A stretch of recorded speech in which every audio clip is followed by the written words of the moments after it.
Okay, so recording has been started. So the questions do come from this section, directly or indirectly. This year also I can show you some questions that are there from the general organic chemistry. So I will present my screen, and then yeah, fine.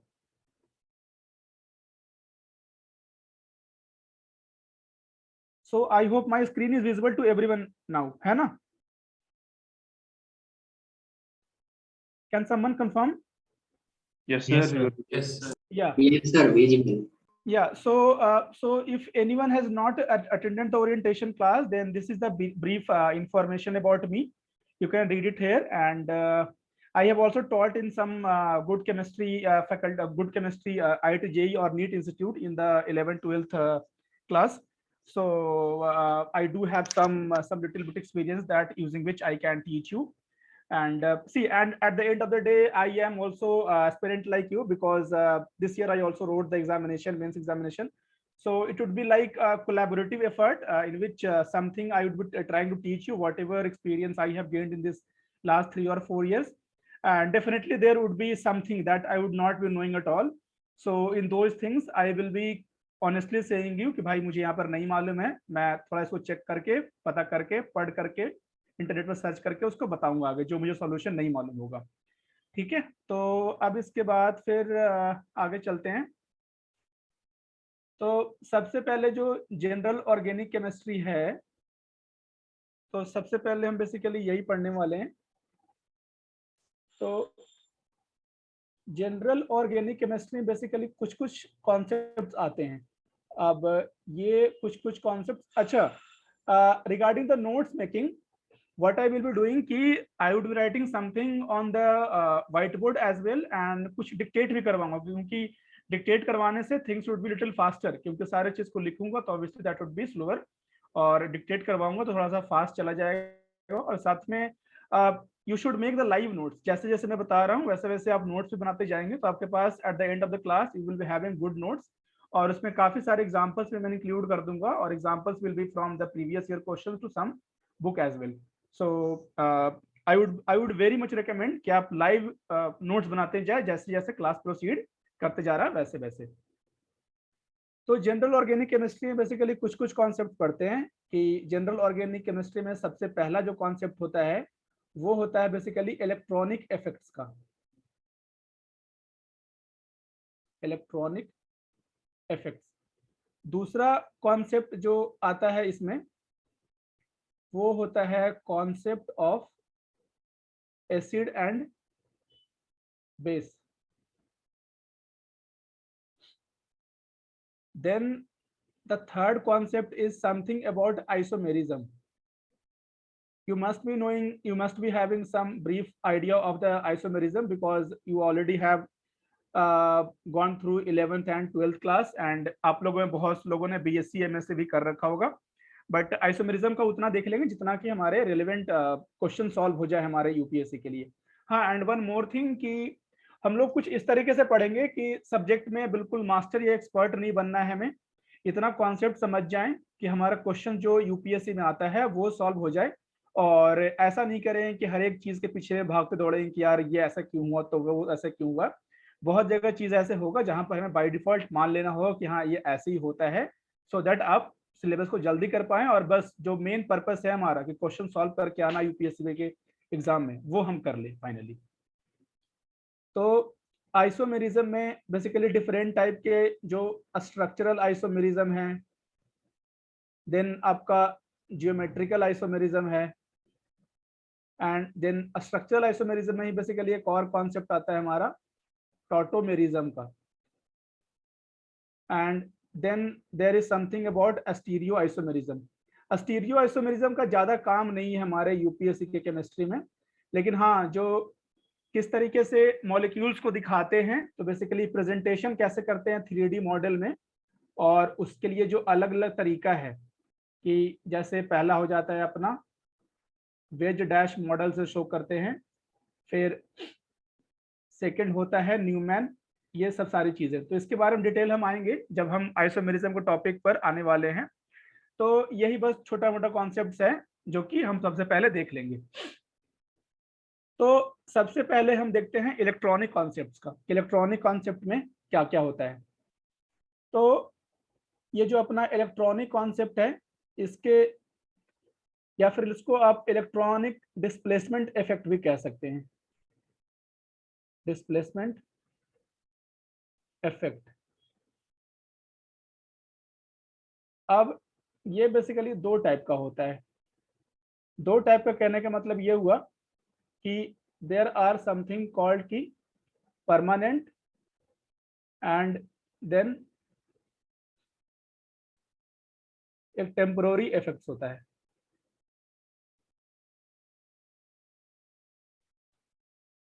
ठीक है, ये जो permanent effect होता है, इसमें आपने ये term पहले भी पढ़ा होगा कि इंडक्टिव इफेक्ट,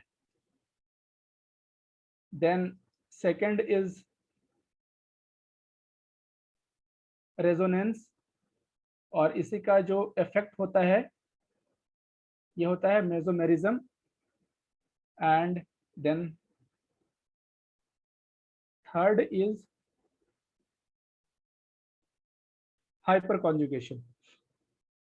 टेम्पोररी इफेक्ट में जनरली केवल एक ही होता है, इलेक्ट्रोमेरिक इफेक्ट, जो कि ऐसा कुछ खास इसमें पढ़ने वाला है नहीं, क्योंकि ये टेम्पोररी इफेक्ट है तो ऐसा कुछ इसमें खास हमारे लिए कोई ज्यादा काम का नहीं है, तो इसको चाहे तो आप छोड़ भी सकते हैं, ऐसा कोई इश्यू नहीं है इसमें। तो अब सबसे पहला जो हमारा आता है that is called inductive effect.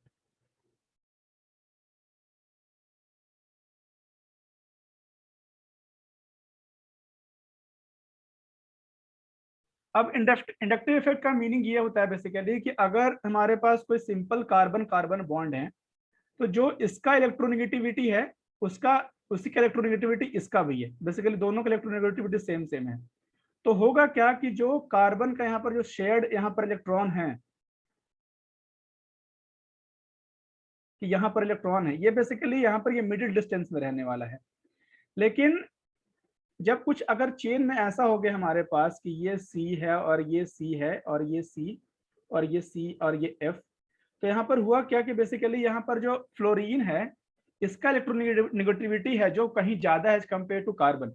तो इसके कारण होगा क्या कि जो शेयर्ड इलेक्ट्रॉन्स हैं ये फ्लोरीन की तरफ थोड़ा सा ये डाइवर्ट कर जाएंगे। तो जब इलेक्ट्रॉन ये फ्लोरीन की तरफ डाइवर्ट कर जाएंगे तो यहाँ पर क्या होगा, थोड़ा सा एक डेल्टा प्लस चार्ज यहाँ पर डेवलप हो जाने वाला है। अभी डेल्टा प्लस चार्ज यहाँ पर डेवलप हो गया इस कार्बन पर, तो इस कारण क्या होगा कि ये कार्बन ज्यादा इलेक्ट्रोनेगेटिव हो जाएगा इस कार्बन से। बेसिकली ये जो कार्बन है इसके इलेक्ट्रोनेगेटिविटी थोड़ी ज्यादा हो जाएगी इससे, तो इस कारण फिर ये वाला भी इलेक्ट्रॉन शेड है जो इस तरफ चला जाएगा, क्योंकि यहाँ पर बिल्कुल इक्वल था इलेक्ट्रोनेगेटिविटी, लेकिन यहाँ पर थोड़ा इसका ज्यादा हो गया है। इस कारण यहाँ पर डेल्टा डेल्टा प्लस चार्ज यहाँ पर कन्वर्ट हो जाएगा। डेल्टा डेल्टा प्लस कहने का मतलब ये हुआ कि जो यहाँ पर प्लस चार्ज है that is less than the carbon A. तो अगर मैं इस कार्बन को अगर मैं कार्बन नंबर या फिर कार्बन नंबर ए नहीं कार्बन 2 कहता हूं मैं इसको, अगर मैं इसको कार्बन नंबर 1 कहता हूं, इसको कार्बन नंबर 2 कहता हूं, इसको कार्बन नंबर 3 कह दिया, इसको कार्बन नंबर 4 कह दिया, तो जो प्लस चार्ज है कार्बन नंबर 2 के पास वो थोड़ा लेस होगा एज कंपेयर टू 1 से, क्योंकि ये डायरेक्टली यहाँ पर से एसोसिएटेड है। सिमिलरली ये इसको भी यहाँ से थोड़ा सा ये डेविएट कर जाएगा इलेक्ट्रॉनिक इफेक्ट, तो यहाँ पर थोड़ा डेल्टा डेल्टा प्लस चार्ज आ जाएगा। बट ये जनरली तो ये क्योंकि डेल्टा ऑलरेडी बहुत ही स्मॉल अमाउंट है, तो ऐसा कहा जाता है कि 3 कार्बन के बाद से जो डेल्टा इंडक्टिव इफेक्ट है उसका जो इफेक्ट है वो ऑलमोस्ट इक्वल टू 0 हो जाता है। तो ये बेसिकली सारा पूरा का पूरा कॉन्सेप्ट है इंडक्टिव इफेक्ट का। तो सबसे पहले आप इसका डेफिनेशन लिख लीजिए कि shifting of an electron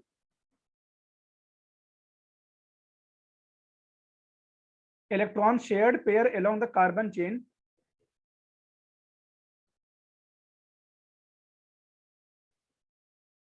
shifting of an electron shared pair along the carbon chain due to the difference in electronegativity sir आप बहुत तेज बहुत फास्ट बोल रहे हैं, थोड़ा सा धीरे बोलिए। ठीक है, तो अब रिपीट कर दीजिए थोड़ा सा, क्या ठीक है, बोले हैं? ठीक है, लिखिए आप, डिस्प्लेसमेंट और shifting of an electron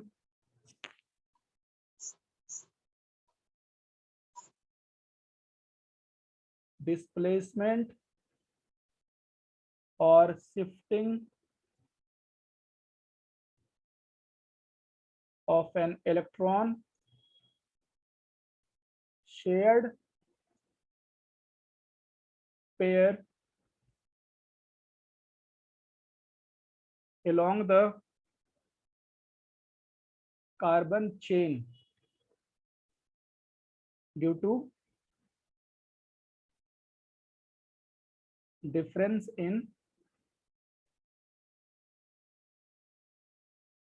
electronegativity of the groups present along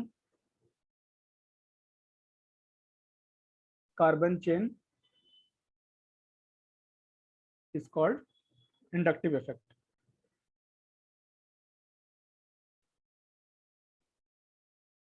Second feature,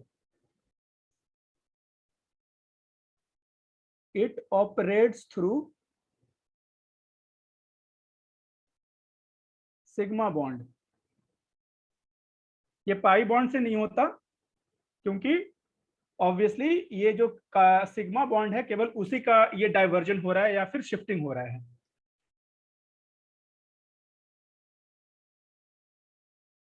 then third is, ये परमानेंट इफेक्ट है. परमानेंट इफेक्ट का मतलब क्या हुआ कि टेम्पोररी इफेक्ट बेसिकली वो होता है कि अगर इलेक्ट्रोफाइल या न्यूक्लियोफाइल के अगर नियर में अगर मॉलिक्यूल जाता है तो उसका वो प्रॉपर्टी डिफरेंट हो जाता है, लेकिन ये इसका फर्क नहीं पड़ता है कि वो इलेक्ट्रोफाइल के नजदीक में जा रहा है या न्यूक्लियोफाइल के नजदीक में जा रहा है, क्योंकि ये तो स्ट्रक्चरल प्रॉपर्टी हो गई ना.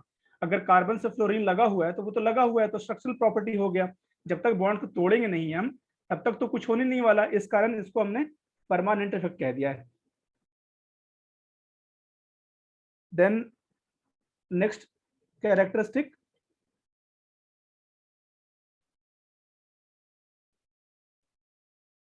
कि electrons never leave their original atomic orbital. Electron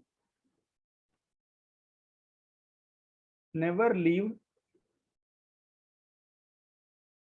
their original atomic orbital.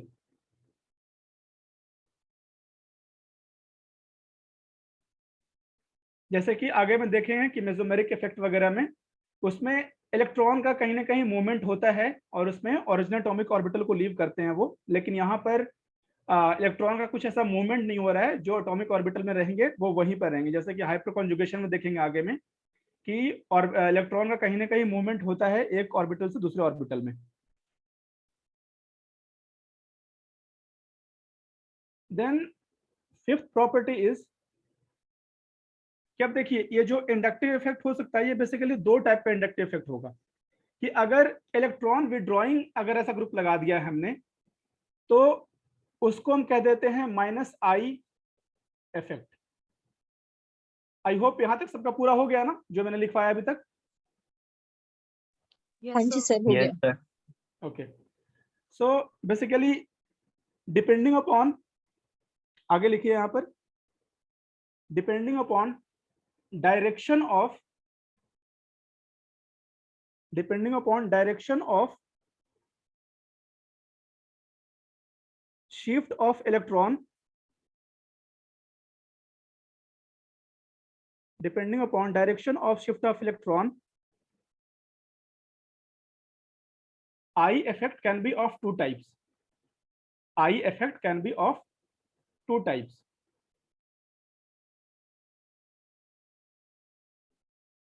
I effect can be of two types.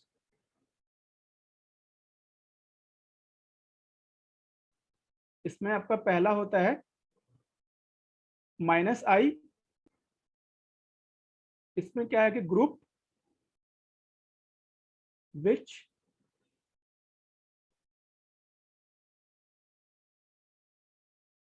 withdraw electron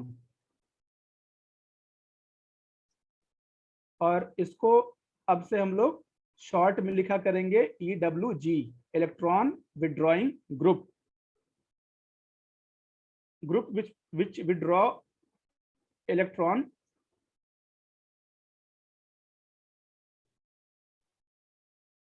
does -I effect.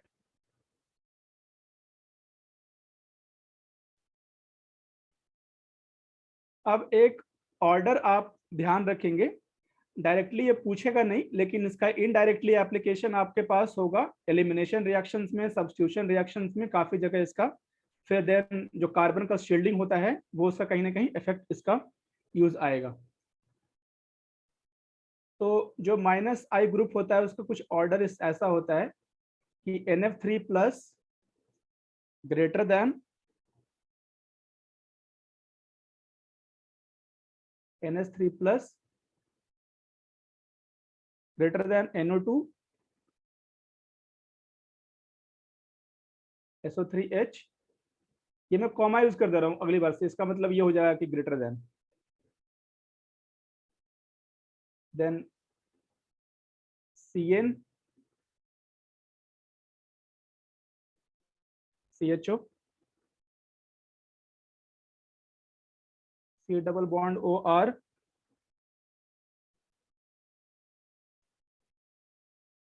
acid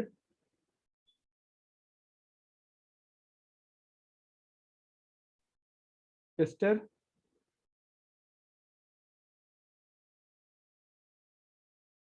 amide group,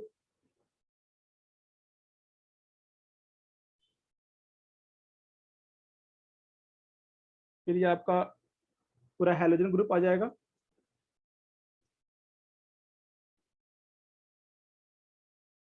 फिर ये OH एथर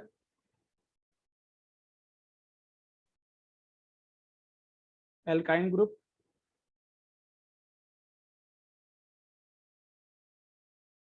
PH फिनाइल ग्रुप,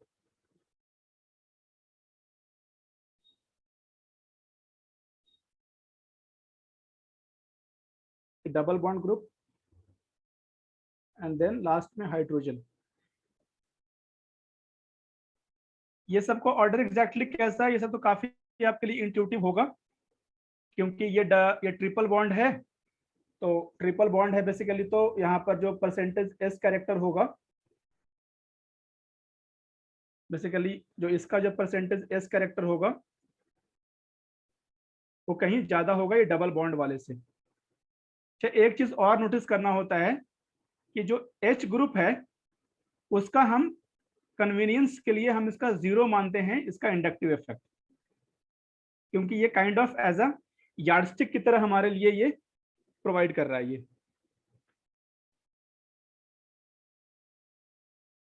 फिर second आता है आपका +I effect.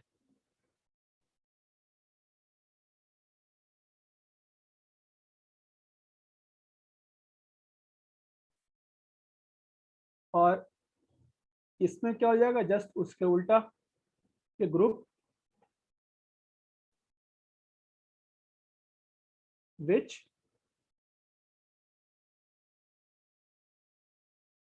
Release electron cloud,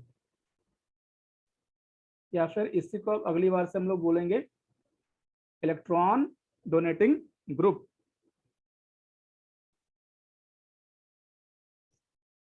is known as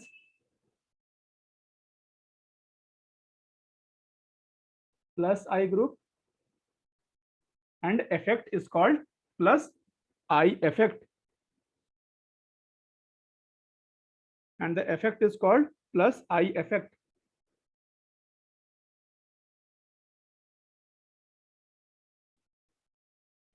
इसमें भी एक order है,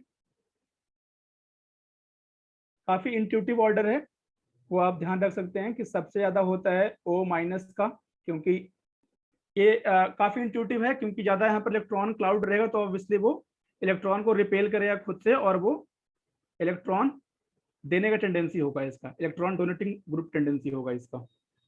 तो ये सबसे ज्यादा O माइनस का हो जाएगा। फिर आपका ये कार्बोक्सिलेट आयन हो जाएगा। एक चीज ध्यान रखिएगा कि अगर कार्बोक्सिलिक एसिड है, COH है, तो वो माइनस I ग्रुप है, लेकिन जब ये CO माइनस है तब ये प्लस I बन जाता है, क्योंकि ऑब्वियस सी बात है यहाँ पर इलेक्ट्रॉन ज्यादा हो चुका है, इलेक्ट्रॉन का क्लाउड यहाँ पर डेंसिटी काफी ज्यादा हो गया है। देन फिर इसके बाद आता है C का CH3, 3 अगर मिथाइल ग्रुप लगे रहेगा तो क्यों? क्योंकि पूरी मिथाइल ग्रुप यहाँ पर इलेक्ट्रॉन ये डोनेट कर रही है एंड देन ये फर्दर ये इलेक्ट्रॉन आगे दे रहा होगा।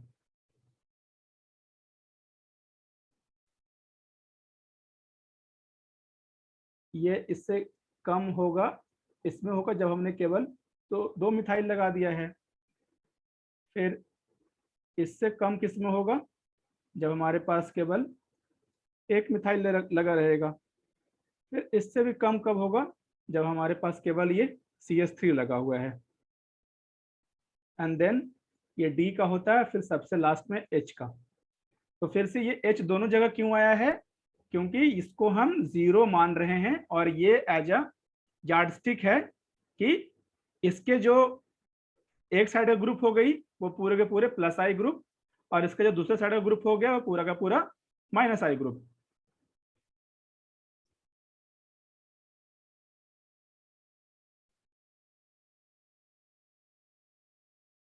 तो ये यहां तक हो गया। फिर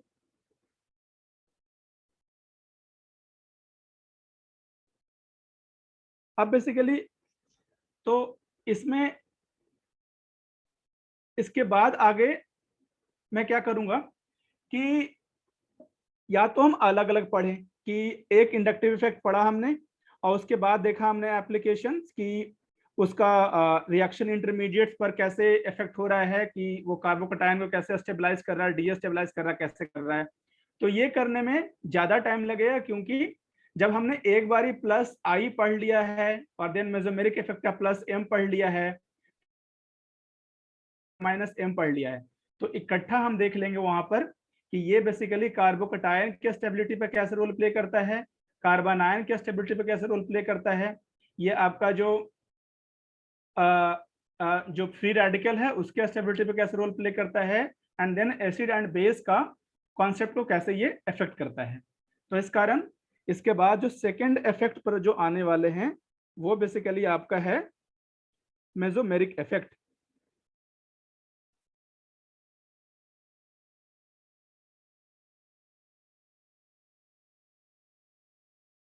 बस यहाँ पर एक यूनिक चीज यहाँ पर आप केवल ये ध्यान रखना कि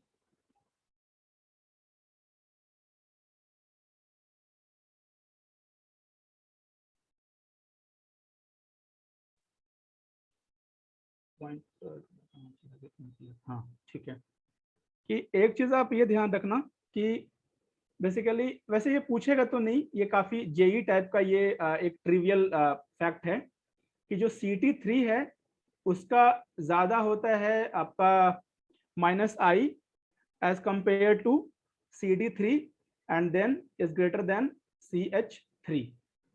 और ये क्यों होता है? बेसिकली क्योंकि जो CT बॉन्ड है वो ज्यादा स्ट्रॉन्गर बॉन्ड होता है as compare to CH bond से। और ये क्यों होता है? क्योंकि आप अगेन वो समझ लेना, इसको स्पेक्ट्रोस्कोपी में मैं समझाऊंगा कैसे ये है जो इफेक्ट होता है K/μ पर, जो कि अपना म्यू जो होता है ये म्यू आपका रिड्यूस्ड मास आपका होता है ये। तो फिलहाल के लिए आप इसको एज अ फैक्ट आप इसको ध्यान रखना, और ये कहीं कहीं कुछ कुछ एप्लीकेशन में आपका यूज हो जाएगा। कैसे कि ये आपका जो काइनेटिक आइसोटोप इफेक्ट है जो आगे में हम पढ़ने वाले हैं, तो वहां बेसिकली ये पढ़ेंगे कि कैसे जो आपका CD बॉन्ड स्ट्रेंथ है वो बेसिकली CH बॉन्ड स्ट्रेंथ से ज्यादा होता है, और इसी कारण इसी फैक्ट को यूज कर सकते हैं किसी रिएक्शन का मैकेनिज्म फाइंड आउट करने के लिए। तो ये एक फैक्ट है, आप इसको थोड़ा सा ध्यान रखना।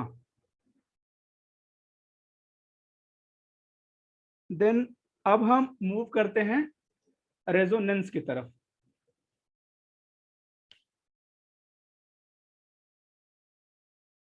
सर हाँ, ये जो हाइड्रोजन के आइसोटोप में आपने बताया ये -I का ऑर्डर है या +I का? ये -I का ऑर्डर है ये। ओके,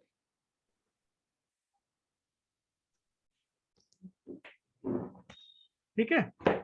अब अगर किन्हीं को डाउट कहीं पर होगा तो मैं कुछ देर बाद एक बार रेजोनेंस को पूरा कर लूं, उसके बाद मैं डाउट के लिए विंडो ओपन करूंगा, ठीक है। और तब तक एक बार रेजोनेंस कर लेते हैं। यहाँ पर ये सारी बहुत ही बेसिक चीजें हैं, तो ज्यादा डाउट मेरे ख्याल से आना नहीं चाहिए, लेकिन जस्ट बिकॉज कि कहीं कोई कोई लोग लैग कर रहे होंगे तो उनके लिए ये क्लास ऐसे करा दी जा रहा है। चलिए, तो रेजोनेंस है का ये है कि सबसे पहले तो पॉइंट ये हुआ कि रेजोनेंस का कॉन्सेप्ट हमें जरूरत क्यों पड़ा।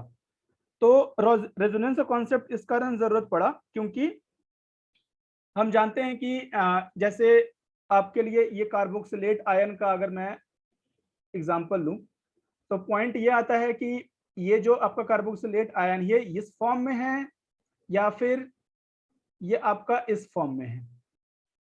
तो अब क्योंकि दो स्ट्रक्चर इसके पॉसिबल हैं, तो इनका दो इंटरमीडिएट स्ट्रक्चर को हम सॉल्व शो करने के लिए एक मिडिल का इंटरमीडिएट स्ट्रक्चर हम लाते हैं, जो कि कुछ ऐसे इसका रहेगा और माइनस चार्ज यहाँ पर ये रहेगा। तो ये बेसिकली थियोरेटिकल कॉन्सेप्ट ही रहेगा ऑब्वियसली। तो इट इज अ, तो आप इसका डेफिनेशन लिख लीजिए। It is a theoretical concept, it is a theoretical concept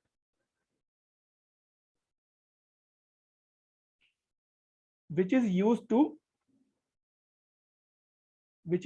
to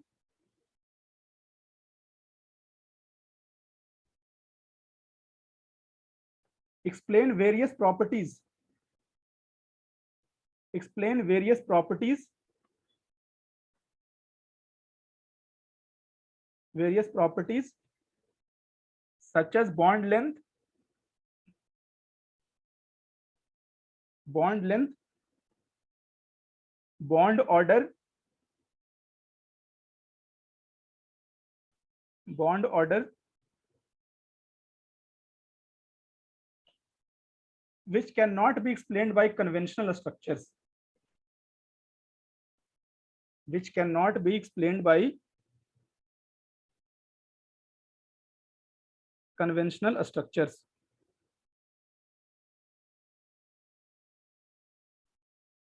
which cannot be explained by conventional structures.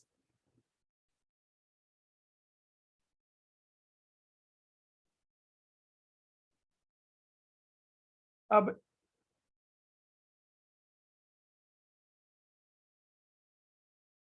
इसमें एक टर्म बेसिकली होता है कि रेजोनेटिंग स्ट्रक्चर्स क्या होते हैं। रेजोनेटिंग स्ट्रक्चर्स एक टर्म होता है और दूसरा होता है रेजोनेंस हाइब्रिड। तो जितने सारे पॉसिबल स्ट्रक्चर्स जो होते हैं basically that is called the resonance structures. And जो एक स्ट्रक्चर हम ऐसा शो करें जो कि सारे प्रॉपर्टीज को एक्सप्लेन करे, that is called basically resonance hybrid. तो एक बार आप रेजोनेटिंग स्ट्रक्चर्स का एग्जांपल लिख लीजिए, सॉरी डेफिनेशन लिख लीजिए। Structures drawn in the process, structures drawn in the process of delocalization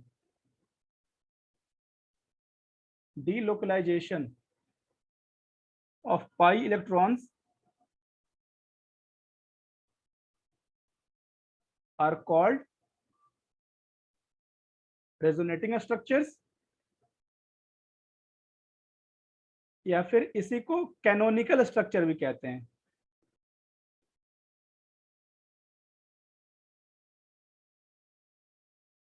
canonical structures भी कहते हैं इसको।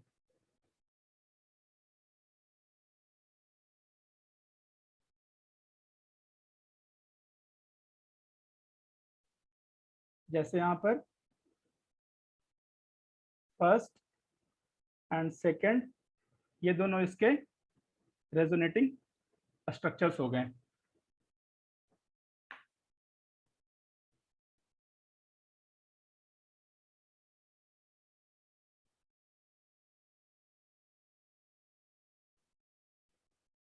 Then resonance hybrid,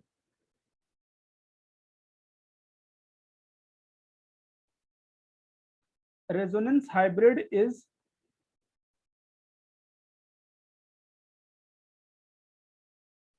real structure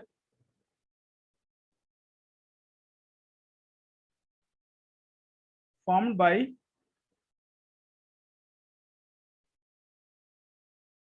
mixing resonating structures, formed by mixing of resonating structures.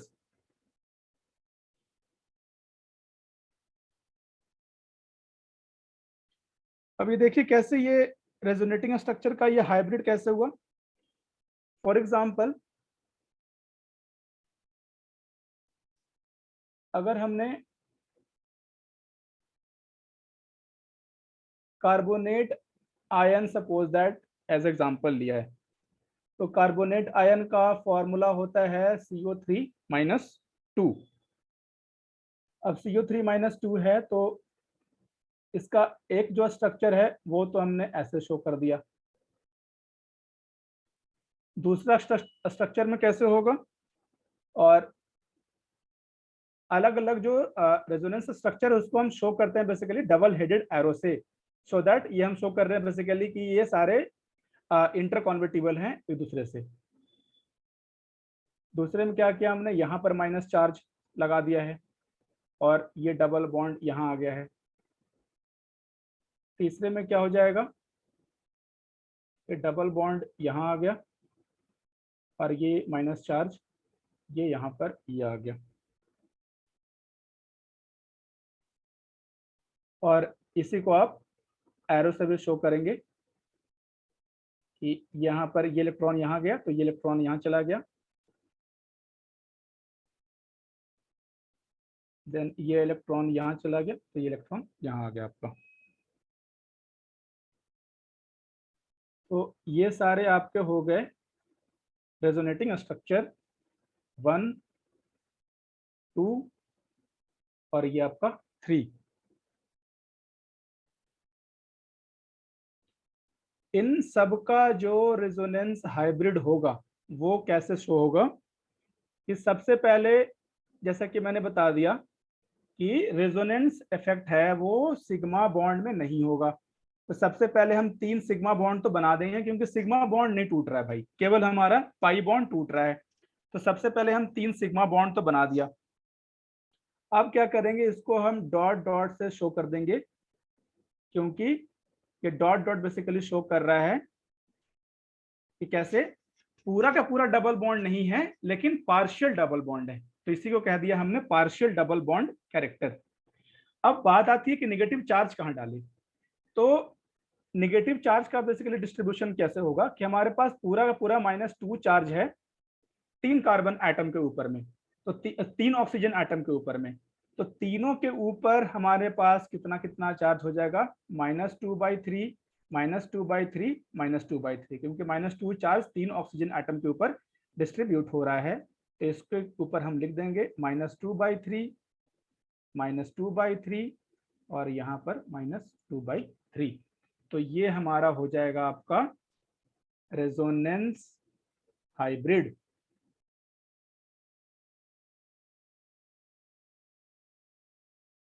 ये आपका हो गया रेजोनेंस हाइब्रिड।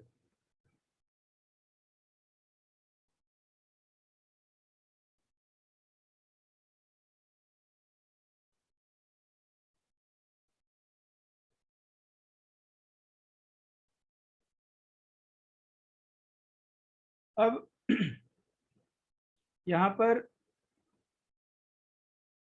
बस 2 कैरेक्टरिस्टिक आप नोट कर दीजिए कि ये क्या होगा, कि देखो यहाँ पर जो तीनों का तीनों यहाँ पर जो रेजोनेंस स्ट्रक्चर हैं, रेजोनेटिंग स्ट्रक्चर्स हैं, उनका स्टेबिलिटी काइंड ऑफ इक्वल है, बिल्कुल इक्वल इनफैक्ट, क्योंकि तीनों के तीनों इक्विवेलेंट हैं। तो जब तीनों के तीनों इक्विवेलेंट हैं तो तीनों के तीनों का जो कंट्रीब्यूशन रहेगा रेजोनेंस हाइब्रिड में वो बेसिकली इक्वल रहेगा। तो इस कारण हम ये बोल सकते हैं कि जो कंट्रीब्यूशन ऑफ रेजोनेटिंग स्ट्रक्चर वो डायरेक्टली डिपेंड करता है स्टेबिलिटी पर, कि आपका जो गिवन रेजोनेटिंग स्ट्रक्चर है वो कितना स्टेबल है।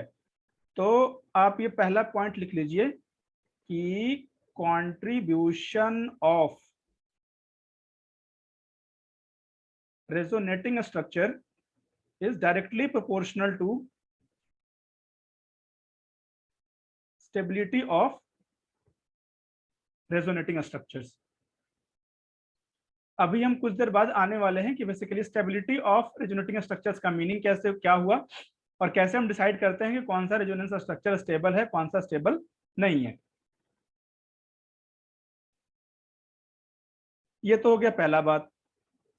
सेकंड पॉइंट ये है, ये आपको मैंने क्लियर बता दिया कि जो आपका रेजोनेंस इफेक्ट है ये पाई बॉन्ड के थ्रू इंड्यूस हो रहा है। इस कारण resonance is a strong and permanent effect cause it operates through pi bond.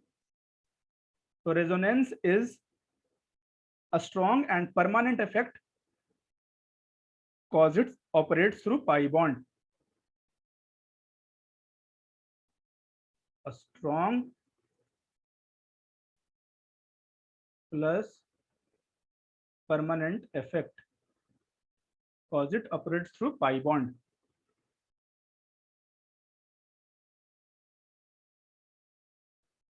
Next,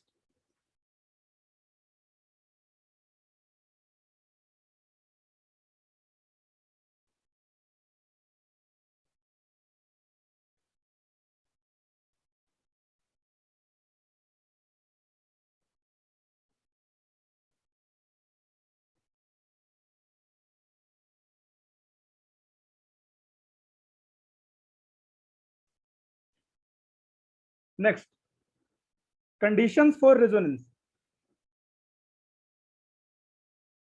Conditions for resonance. क्या क्या कंडीशंस चाहिए रेजोनेंस होने के लिए?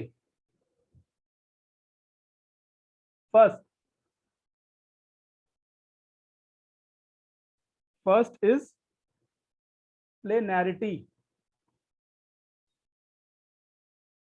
सारे के सारे एटम्स प्लेनर होने चाहिए। तो राइट डाउन कि atoms participating in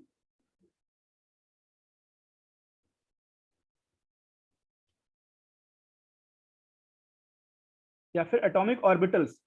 atomic orbitals would be better term कि atomic orbital participating in resonance should be planar.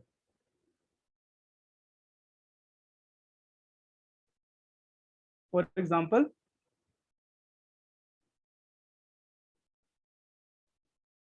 यहाँ पर सारे के सारे जो एटॉमिक ऑर्बिटल्स हैं पूरे के पूरे प्लेनर हैं, इसी कारण ये अपना रेजोनेंस हो सकता है यहाँ पर। लेकिन साइक्लोऑक्टाट्रीन में क्या प्रॉब्लम है कि इसका स्ट्रक्चर कुछ ऐसा है।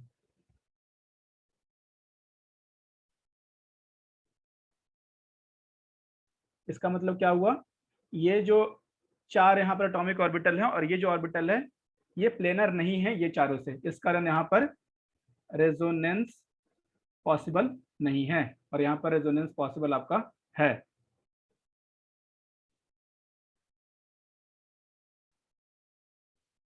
सेकंड,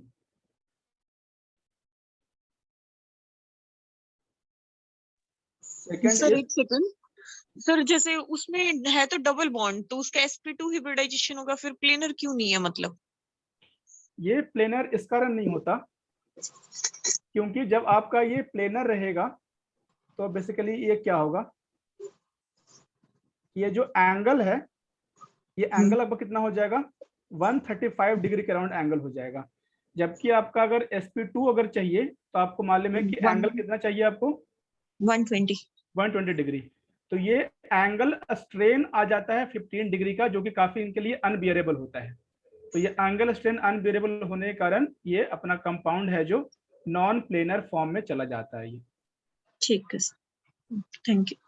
ठीक है, हाँ जी second condition for resonance. Second condition is conjugation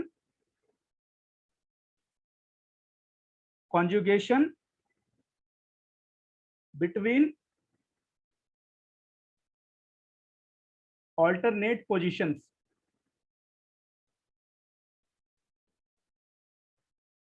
Conjugation between alternate positions.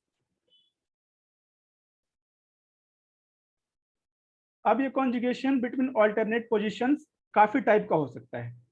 काफी टाइप मतलब कि पाई बॉन्ड का हो सकता है। पाई बॉन्ड कैसे हो सकता है? ये बेसिकली क्या हो जाएगा आपका, ये प्लस चार्ज और ये आपका यहाँ, और ये यहाँ पर आपका माइनस चार्ज। तो ये बेसिकली पाई बॉन्ड और पाई बॉन्ड के बीच में पहला केस हुआ। देन दूसरा टाइप का क्या हो सकता है कि यहाँ पर आपका अगर ऑक्सीजन है और ये आपका, तो ऑक्सीजन के पास क्या होता है, लोन पेयर होता है। तो लोन पेयर अगर ये यहाँ से मूव करे तो ये आपका क्या बन जाएगा, सॉरी ये आपका डबल वो ऑक्सीजन है, ये आपका माइनस और ये आपका यहाँ पर प्लस चार्ज।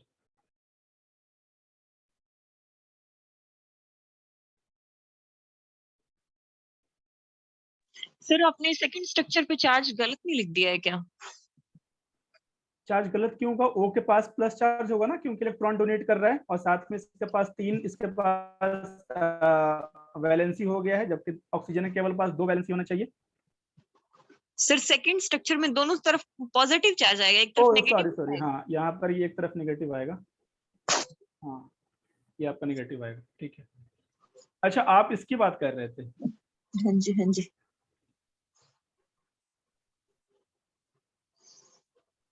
आगे चले? हाँ जी सर हाँ जी। चलो अब इसके बाद क्या है कि अलग अलग केस है, ये सारे केस को हम सेपरेटली देख लेंगे ताकि आगे में कोई कंफ्यूजन ना हो कि अलग अलग टाइप का कॉन्जुगेशन बेसिकली पॉसिबल है। अब ये अलग अलग टाइप ऑफ कॉन्जुगेशन कहने का मतलब क्या हुआ, जैसे मैंने यहाँ पर बताया आपको कि ये पाई बॉन्ड का एक टाइप का है, दूसरा क्या है कि पाई बॉन्ड और लोन पेयर का हो सकता है। तो इस तरीके से हम सारे को सेपरेटली पढ़ लेंगे ताकि कोई भी ऐसा कंफ्यूजन ना रहे। तो इसमें है सबसे पहला कि केस वन। केस वन में क्या है, when pi bond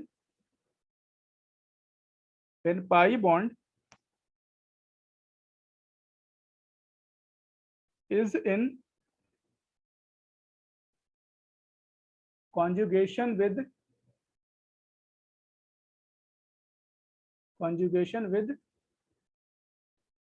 vacant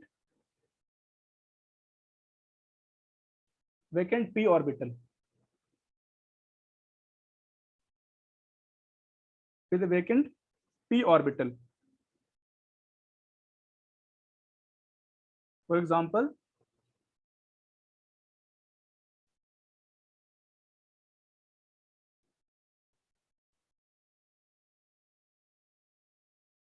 ये आपका हो गया रेजोनेटिंग स्ट्रक्चर्स, और ये दोनों आपका इक्विवेलेंट है क्योंकि दोनों को दोनों सेम है। और इसी का अगर हमें शो करना होगा हाइब्रिड स्ट्रक्चर, तो क्या करेंगे, यहाँ पर 2 प्लस चार्ज का डिस्ट्रीब्यूशन हो रहा है 2 कार्बन एटम के ऊपर में, इस कारण +1/2 और +1/2।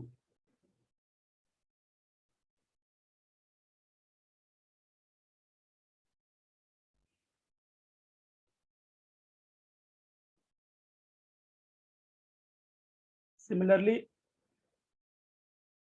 ये जो कंपाउंड है ये काफी बार आने वाला है आपका ऑर्गेनिक केमिस्ट्री में, जो कि बेंजाइल कटायन कह दिया हमने जिसको। तो CH2 प्लस चार्ज है ये, तो इसमें क्या होगा, ये यहाँ चला जाएगा,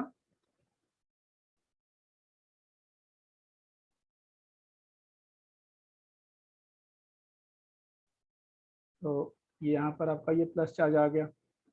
फिर सिमिलरली ये यहाँ पर यहाँ चला गया,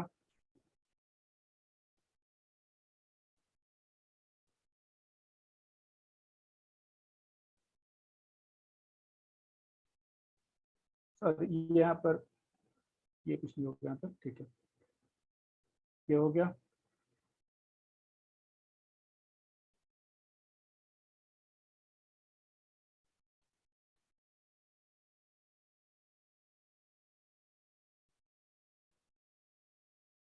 ये हो गया। अब जो अगला स्ट्रक्चर बनेगा ना वो वापस से सेम बन जाएगा। अगर हमने यहाँ से बनाया तो वापस ये सेम स्ट्रक्चर बन जाएगा। इस कारण यहाँ पर 4 रेजोनेटिंग स्ट्रक्चर इसका पॉसिबल है, 4 रेजोनेटिंग स्ट्रक्चर पॉसिबल है। अब इसका अगर रेजोनेटिंग हाइब्रिड बनाने के लिए कहेगा तो कैसे हो जाएगा? सारा पहले हमने सिग्मा बॉन्ड सबसे पहले बना दिया, सिग्मा बॉन्ड बना दिया, और उसके बाद प्लस चार्ज कहाँ कहाँ आएगा? तो चार्ज के बाद आपका आएगा यहाँ पर डेल्टा प्लस आया है, ये आपका ऑर्थो पोजीशन कह दिया हमने इसको, और ये पैरा पोजीशन पर आपका डेल्टा प्लस चार्ज आया है। और आपका जो डॉटेड डॉटेड कहाँ कहाँ बनेगा, क्योंकि यहाँ पर भी डबल बॉन्ड कैरेक्टर है और पूरे रिंग में डबल बॉन्ड कैरेक्टर है। तो ये हो गया रेजोनेंस हाइब्रिड।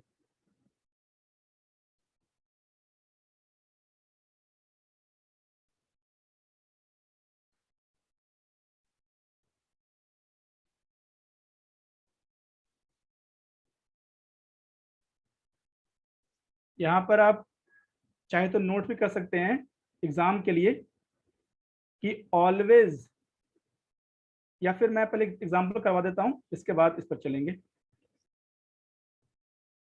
नेक्स्ट एग्जांपल,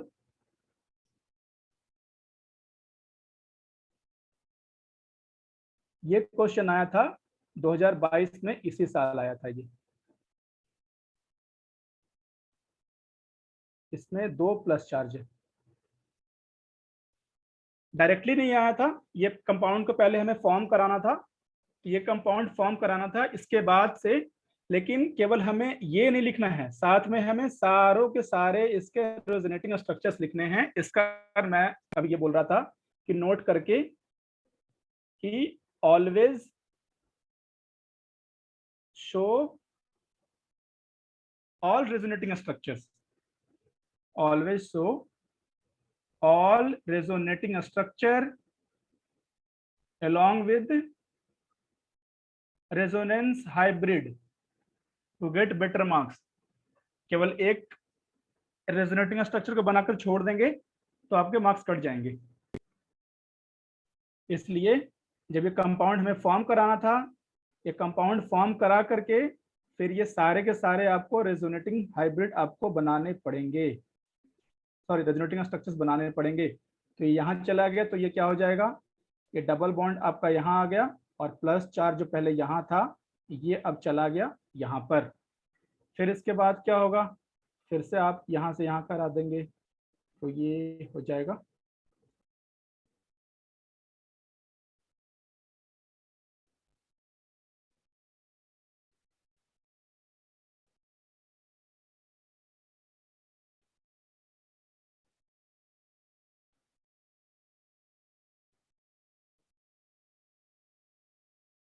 ये तो हो गया इसका 4 रेजोनेटिंग स्ट्रक्चर्स। इनका जो रेजोनेंस हाइब्रिड बनेगा वो कैसे बनेगा,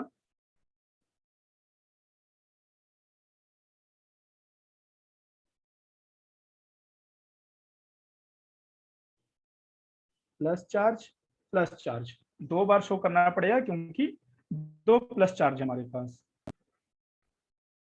ये आपका रेजोनेंस हाइब्रिड हो गया।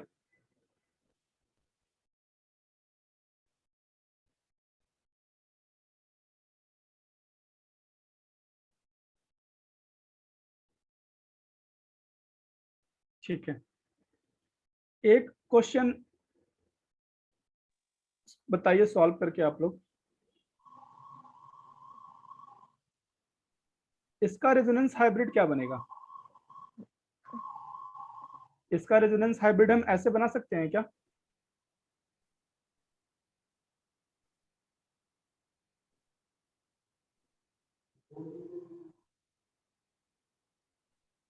ऐसे? नहीं, नो सर। सर यहाँ पे तो नाइट्रोजन के 5 बॉन्ड हो गए। एग्जैक्टली तो ये इसका रेजोनेंस ये यहाँ पर हम नहीं बना सकते हैं, क्योंकि ऑलवेज रिमेंबर कि octet rule should not be violated during the resonance. ये रूल्स अलग से लिखवाऊंगा मैं, लेकिन जस्ट फॉर द एग्जांपल यहाँ पर आप इसको मेंशन कर दीजिए कि octet rule should not be violated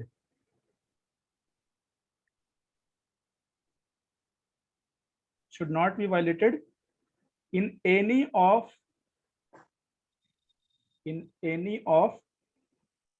resonating structures.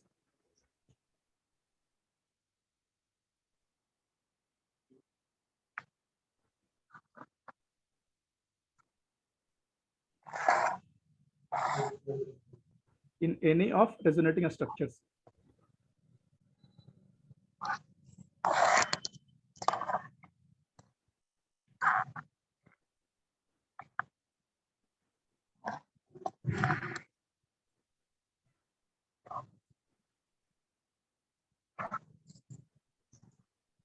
Case 2.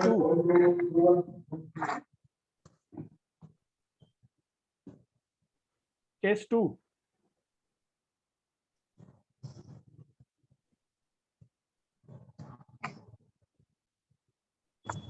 When pi bond is in conjugation with free radical.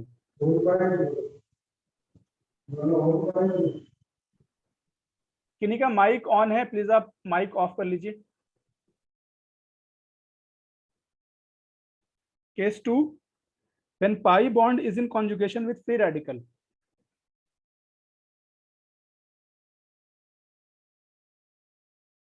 Conjugation with free radical.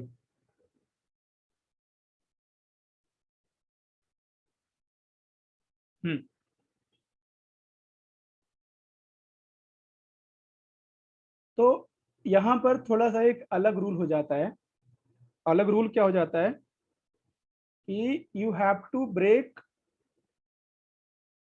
Pi bond in homolytic manner.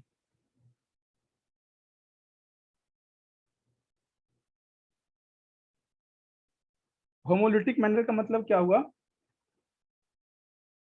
कि अगर आपके पास ये पाई बॉन्ड है तो होमोलिटिक मैनर का मतलब ये होगा कि एक इलेक्ट्रॉन इधर चला जाएगा और एक इलेक्ट्रॉन इधर चला जाएगा।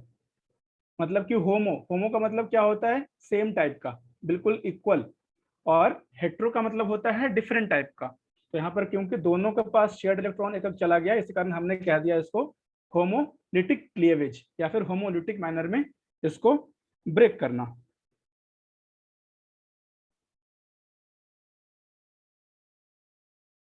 एंड देन सेकेंड चीज क्या ध्यान रखना है इसमें कि in all resonating structure number of unpaired electron should remain same.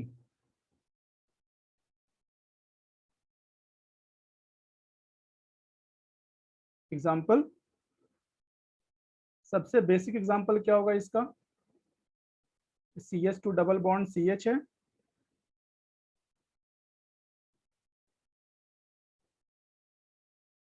इसको हमने किया ब्रेक,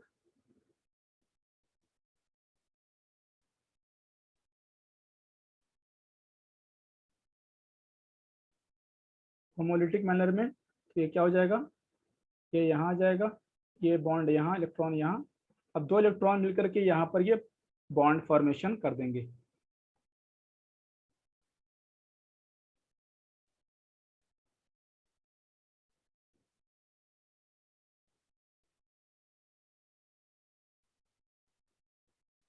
इसी का अगर रेजोनेंस अगर हाइब्रिड अगर शो करना होगा तो रेजोनेंस हाइब्रिड क्या हो जाएगा, CH2, फिर से सबसे पहले हमने बना दिया इसका सिग्मा बॉन्ड, और ये इसका डबल बॉन्ड करेक्टर, और ये यहाँ पर delta free radical, delta free radical.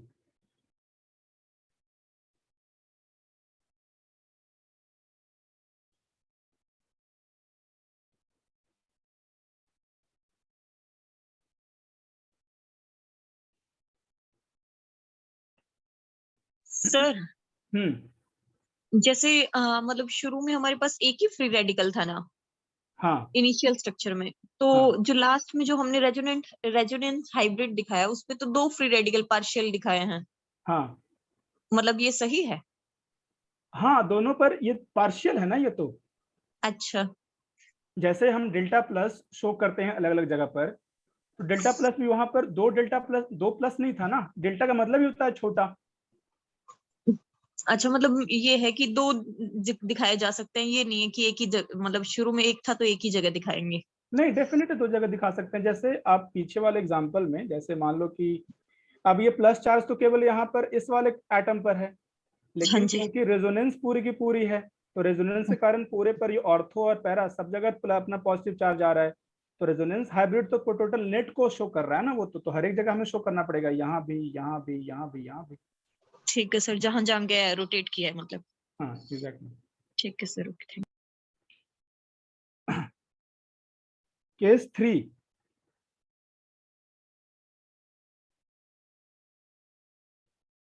Case 3,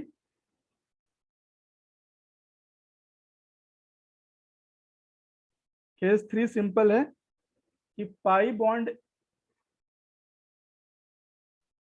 conjugation with pi bond, सबसे सिंपल यही है,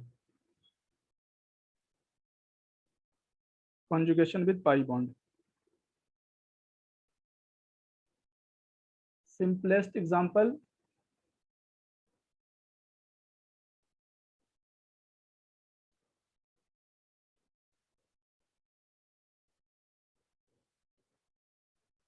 यहाँ प्लस चार्ज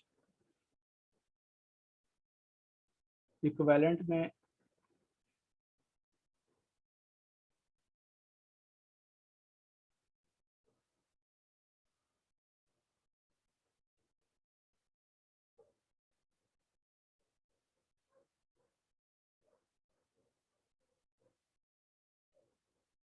अब यहाँ पर नोट करना ये है कि यहाँ पर इक्विवेलेंट में कहीं पर भी प्लस या माइनस नहीं दिखाएंगे, क्योंकि पूरी के पूरी प्लस माइनस सारी जगह रहने वाली है। दूसरा इसका ये भी पॉसिबल है ना, क्योंकि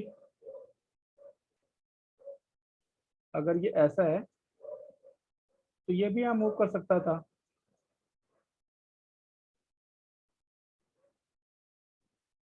माइनस, ये प्लस, ये डबल बॉन्ड, तो इसका भी हाइब्रिड यही होने वाला है। मतलब कि ये जो कंपाउंड है इसका बेसिकली रेजोनेटिंग अगर स्ट्रक्चर देखा जाए तो कितना हो जाएगा, 1, ये भी आपका रेजोनेटिंग स्ट्रक्चर ही कहलाता है, ठीक है, and then 2 and then 3 and then this is the resonating hybrid.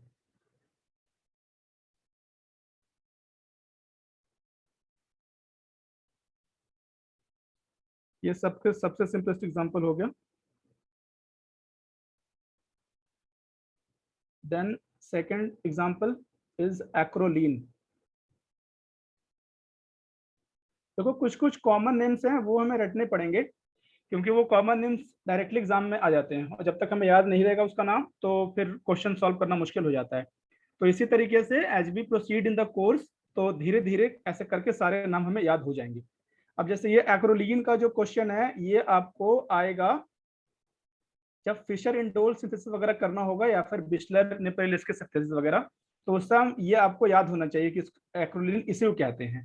तो ये एक्रोलीन है, तो इस पर इसमें क्या होने वाला है आपका रेजोनेंस, ये आपका ज्यादा इलेक्ट्रोनेगेटिव है, तो ये क्या करेगा, इस तरफ आपका इलेक्ट्रॉन ये मूव करा गया, तो ये हो गया O माइनस प्लस हो गया क्योंकि इलेक्ट्रॉन ने मूव किया है। देन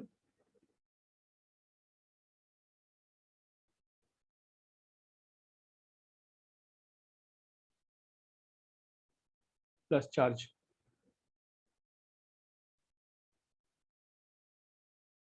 इसका हाइब्रिड कैसे बन जाएगा?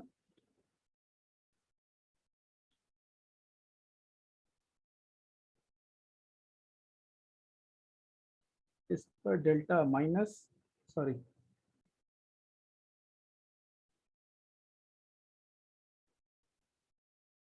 डेल्टा माइनस, डेल्टा प्लस एक यहाँ आया है, डेल्टा प्लस एक यहाँ आया है, इस कारण डेल्टा प्लस ये शो कर दिया हमने।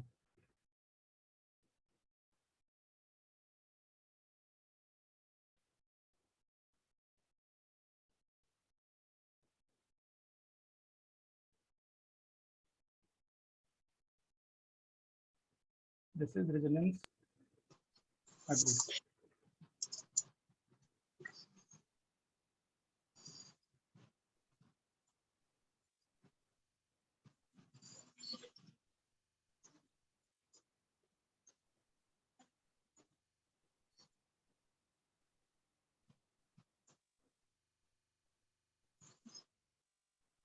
Case 4,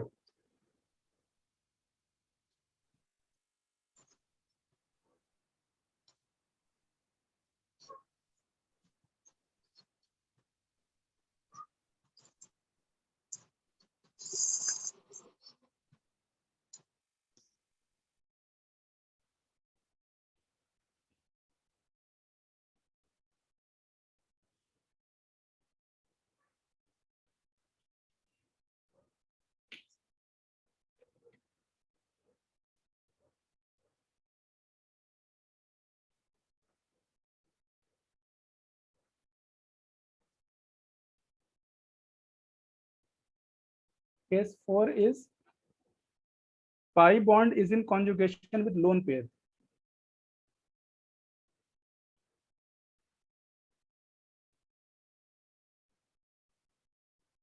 Conjugation with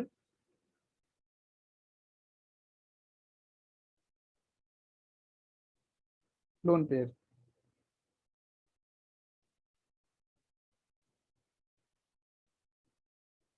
Simple example,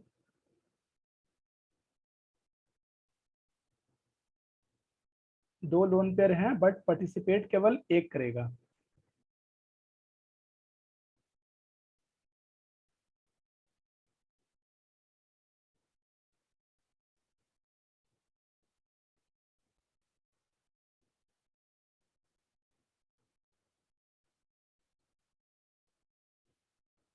इसका इक्विवेलेंट कैसे शो करते हैं? एक तरीका ये भी होता है इक्विवेलेंट शो करने का, तीन पैरेलल लाइन ड्रॉ करके।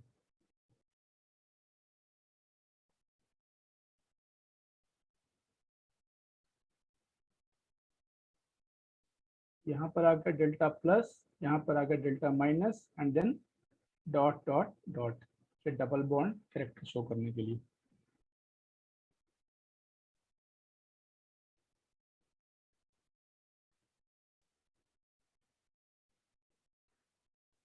सेकंड है फिनोल का,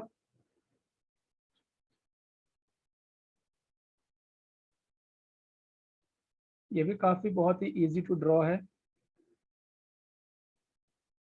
ये लोन पेयर है,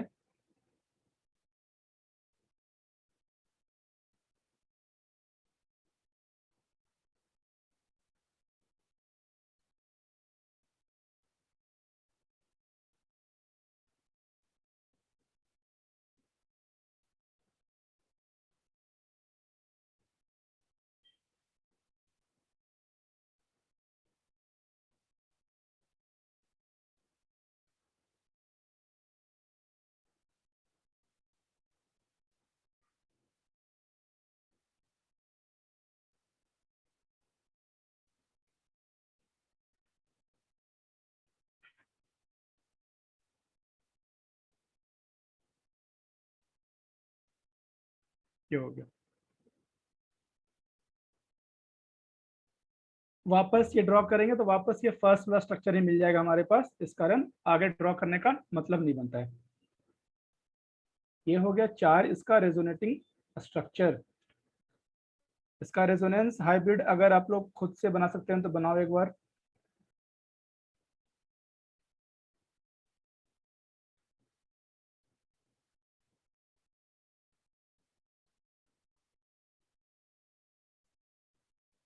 सबसे पहले बिल्कुल रूल रखना है, सबसे पहले आपने बनाना है सिग्मा बॉन्ड, उसके बाद पाई बॉन्ड जहां जहां डीलोकलाइज हो रहा है उसको ऐसे करके, और ये डीलोकलाइज यहाँ भी हो रहा है तो यहाँ पर भी, और क्या कि यहाँ पर आपका डेल्टा प्लस चार्ज आया था और माइनस चार्ज कहाँ कहाँ आया था, ऑर्थो पर और पैरा पर।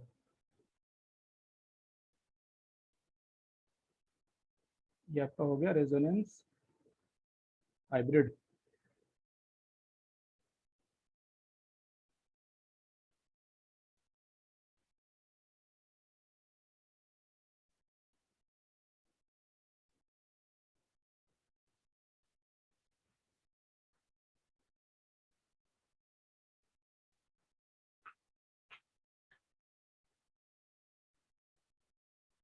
डन सबका यहाँ तक?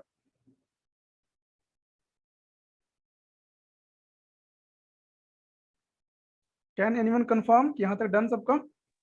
यस सर, हो यस गया। सर। ठीक है Yes, sir. एक लास्ट केस है, केस 5।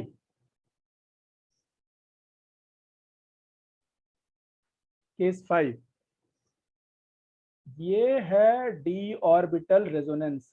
अभी तक हमने क्या पढ़ा था, केवल पी ऑर्बिटल वाला रेजोनेंस।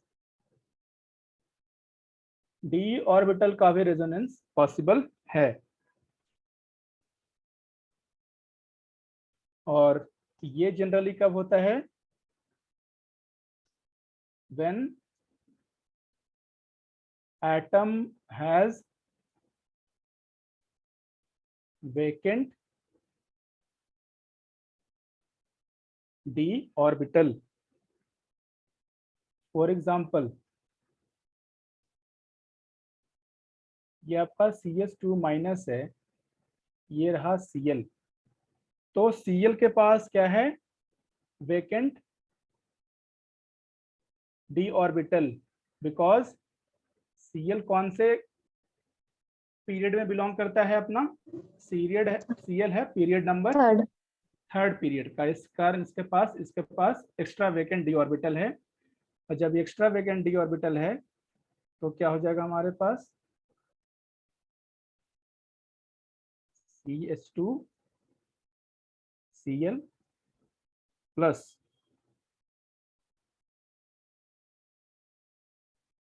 अगर इसका सर माइनस ही होगा ना? सॉरी हाँ माइनस चार्ज यहाँ पर, माइनस इसी का अगर इक्विवेलेंट दिखाना होगा हमें, सबसे पहले आपने क्या बनाना है, सिग्मा बॉन्ड। सिग्मा बॉन्ड बना दिया, ये हो गया आपका double partial bond character, partial double bond character, और यहाँ पर हो जाएगा आपका डेल्टा माइनस, और फिर आपका डेल्टा माइनस यहाँ पर भी।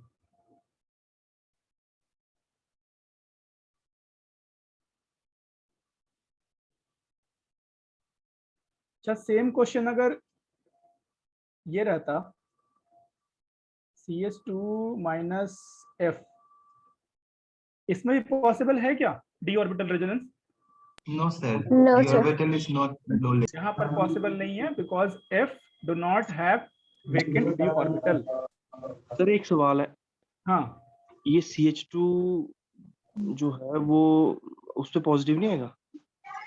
No. CH2 पर पॉजिटिव क्यों आया, जब इसका माइनस पर पॉजिटिव कर दिया तो माइनस पॉजिटिव फिर न्यूट्रल हो गया ना, ठीक है।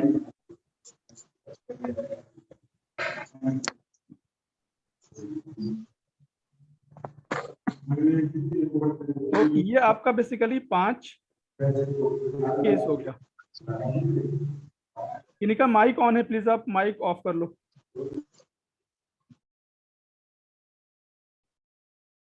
आप थोड़े एक दो एग्जांपल्स देख लो और साथ में कॉमन नेम देख लेना है, क्योंकि ये कॉमन नेम से क्वेश्चंस पूछा जाता है। सर एक क्वेश्चन था थोड़ा सा। हाँ सर ये जो ऊपर आपने Cl का दिखाया है उस पे नेगेटिव चार्ज, हाँ ठीक है, उसमें हमने एरो करके ऐसे तो शो किया नहीं है कि मतलब उसमें जा रहा है, वो तो हमने डबल, जैसे सिंगल बॉन्ड था तो उसका जो नेगेटिव का है तो वो डबल बॉन्ड बन गया, पर फिर हमने Cl के ऊपर नेगेटिव चार्ज कैसे दिखाया सर? Cl के ऊपर नेगेटिव चार्ज आएगा ना, क्योंकि एक्स्ट्रा इसके पास अब एक्स्ट्रा इसमें बॉन्ड आया, और जब ये बॉन्ड ये कर रहा है, 2 इलेक्ट्रॉन यहाँ पर दे रहा है, तो जो एटम इलेक्ट्रॉन एक्सेप्ट करेगा तो माइनस चार्ज, जो एटम इलेक्ट्रॉन को डोनेट कर रहा है तो उसके पास प्लस आएगा, और माइनस प्लस है जो न्यूट्रल हो जाएगा। और एनीवे कोई भी अगर एटम है, कोई भी मॉलिक्यूल है, उसमें चार्ज तो हमेशा कंजर्व रहना चाहिए ना। तो एक माइनस चार्ज यहाँ पर, एक माइनस चार्ज यहाँ पर है, दोनों में चार्ज कंजर्व्ड है। ठीक है सर। ठीक है, ओके, हाँ जी सर, हाँ जी, ओके, थैंक यू। चलो। अब एक नेम याद रखना, स्क्वायरिक एसिड। इसको डायरेक्टली पूछा गया है बहुत बार, स्क्वायरिक एसिड। तो स्क्वायरिक एसिड बेसिकली क्या होता है, इसका स्ट्रक्चर ऐसा होता है, डबल बॉन्ड यहाँ पर, एंड देन इसका OH, इसका OH। तो ये इसका स्क्वायरिक एसिड हो गया। लेकिन जब इसने इसका 2H चला जाएगा,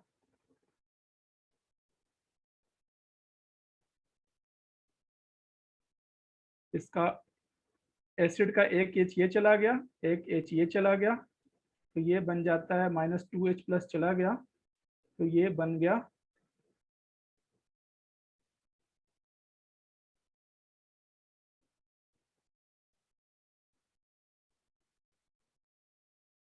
ये बेसिकली क्या बन गया है, डाई अनायन।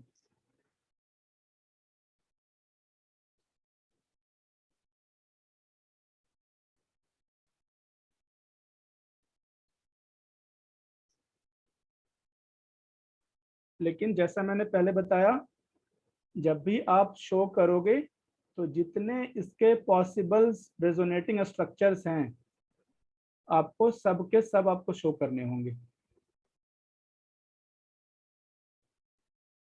तो सबसे पहला कौन सा स्ट्रक्चर होगा,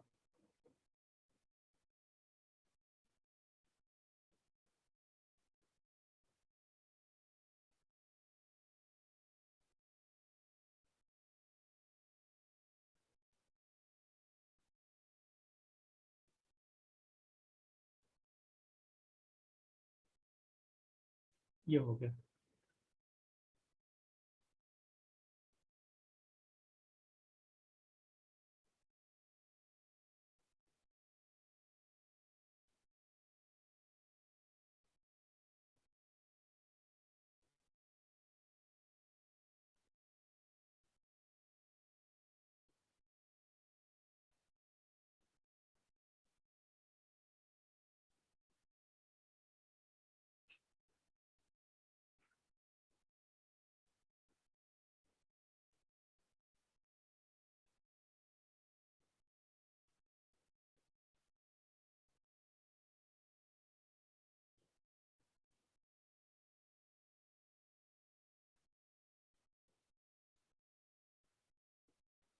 ये आपका हो गया 4 रेजोनेटिंग स्ट्रक्चर्स पॉसिबल। और इन सब का अगर रेजोनेंस हाइब्रिड भी हमें एग्जाम में शो करना ही पड़ेगा, तो क्या कर देंगे, पहले तो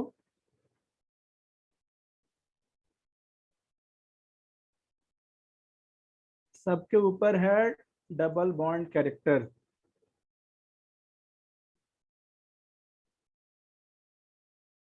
और फिर आपका इसके अंदर डबल बॉन्ड कैरेक्टर। सबके ऊपर क्या हो जाएगा, साथ में delta minus, delta minus, delta minus, delta minus. यह हो गया आपका resonance hybrid.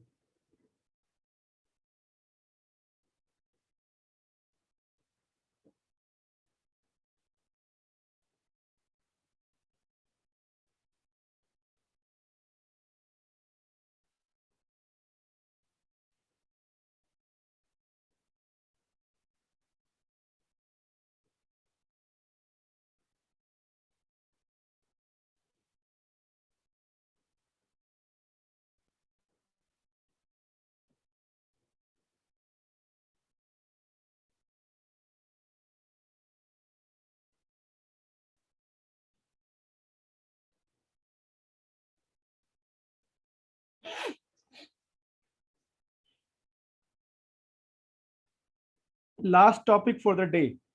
Last topic for the day is comparison of stability of resonating structures.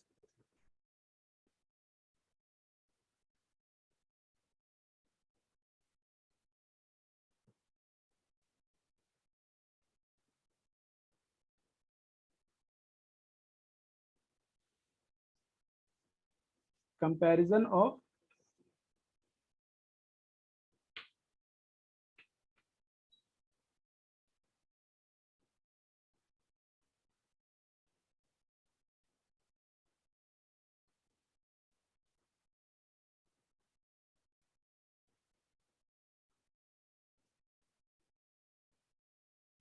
comparison of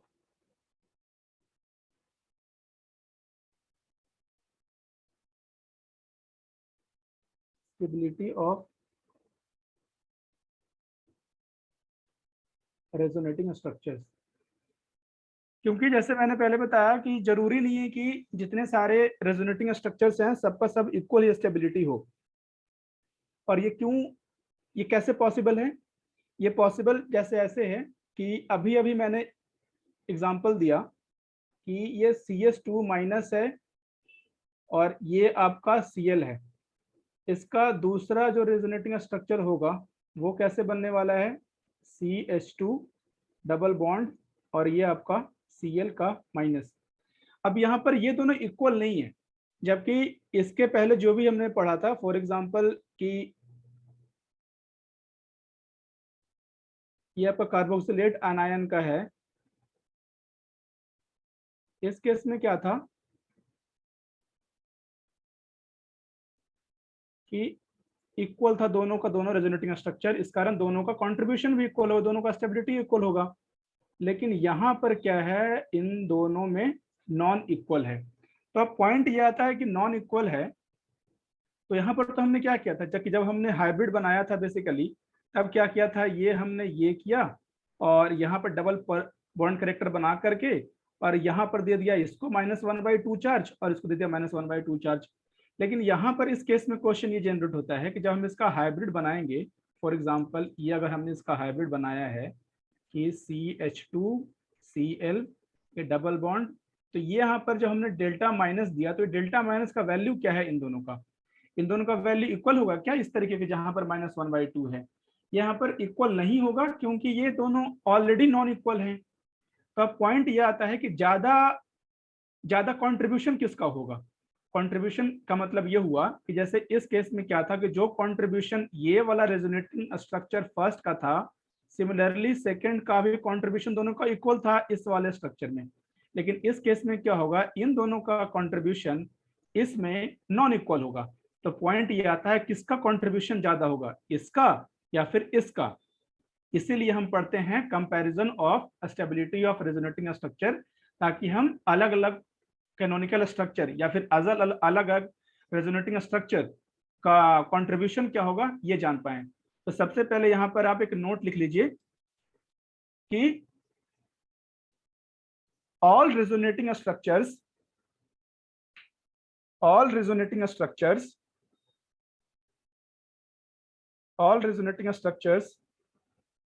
may not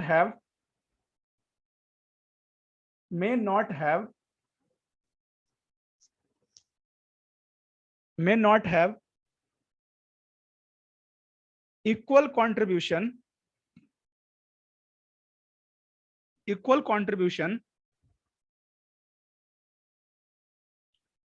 towards the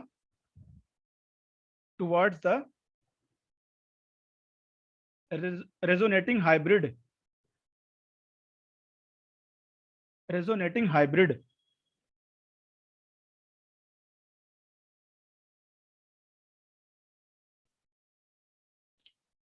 To find the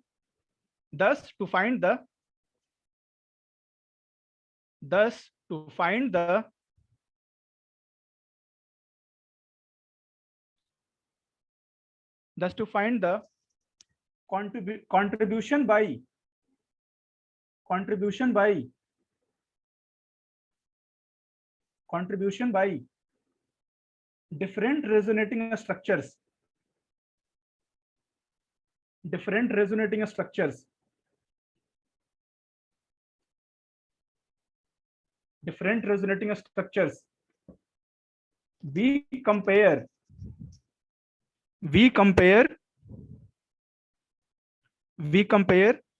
stability of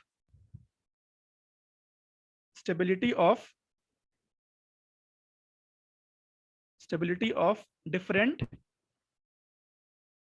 resonating structure, different resonating structure.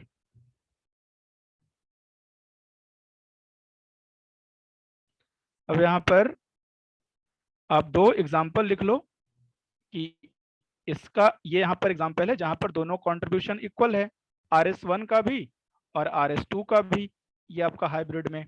लेकिन ये second case में क्या है, contribution non equal है, इसलिए हमें यहाँ पर मालूम करना होगा कि ज्यादा फर्स्ट स्टेबल है या फिर ज्यादा सेकंड स्टेबल है। ये एग्जांपल लिखो, इसके बाद आप आएंगे रूल्स पर आएंगे फिर।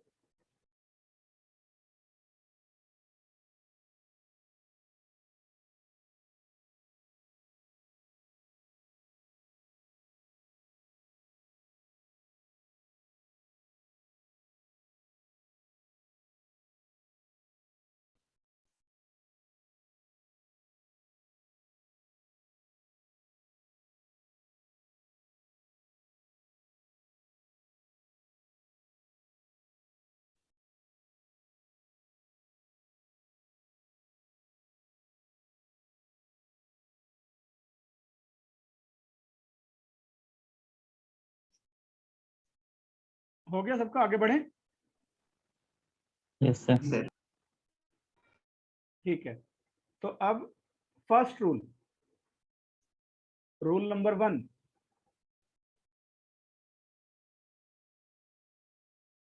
Rule number 1। और सबसे पहली बात कि आप ऊपर में इस चीज को लिख दीजिए कि नोट, जो रूल्स सारे मैं लिखवा रहा हूं इनको वही सीक्वेंस में लगाने हैं जिस सीक्वेंस में मैं बता रहा हूं, क्योंकि बहुत बार ऐसा होगा कि एक रूल दूसरे रूल से कॉन्ट्राडिक्ट करेगा, तो जो रूल ऊपर में रहेगा उसको आप ज्यादा प्रेफर करोगे। तो सबसे पहले आप लिख लो यहां पर कि note, these rules have to be applied in sequence, जब भी ऐसा कभी कॉन्ट्राडिक्शन कहीं पर हो। Rule number 1,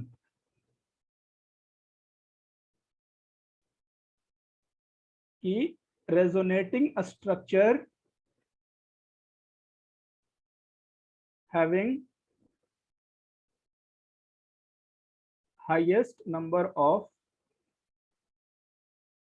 pi bond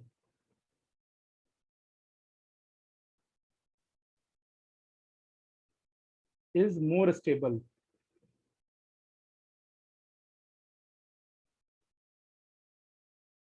For example,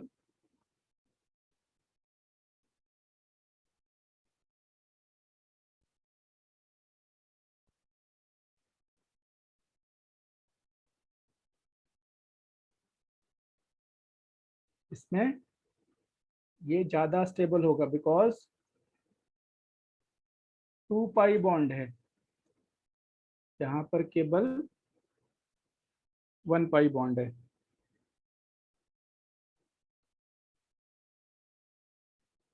second example,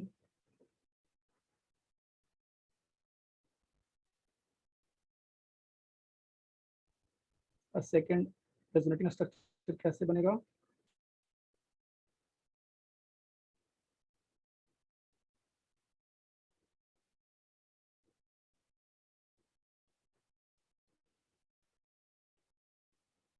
इसमें ज्यादा स्टेबल कौन सा बनने वाला है? ये होगा बिकॉज यहाँ पर 1 पाई है, यहाँ पर 0 पाई है।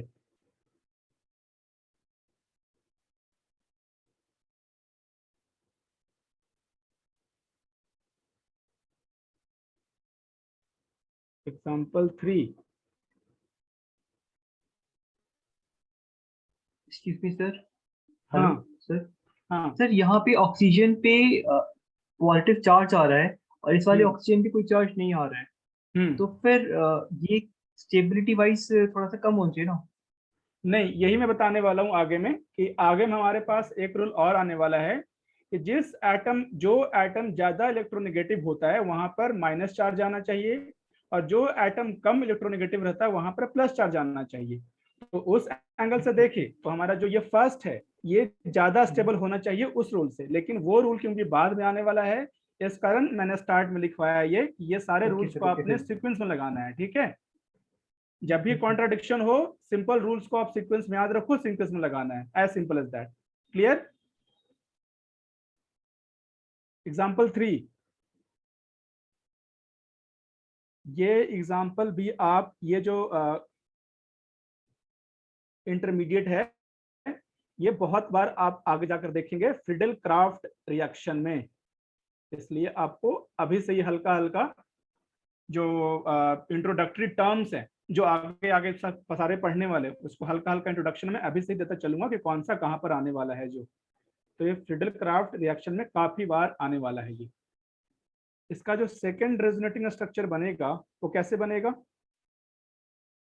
ऑक्सीजन के पास लोन पेयर है, इसको ये ऐसे देगा,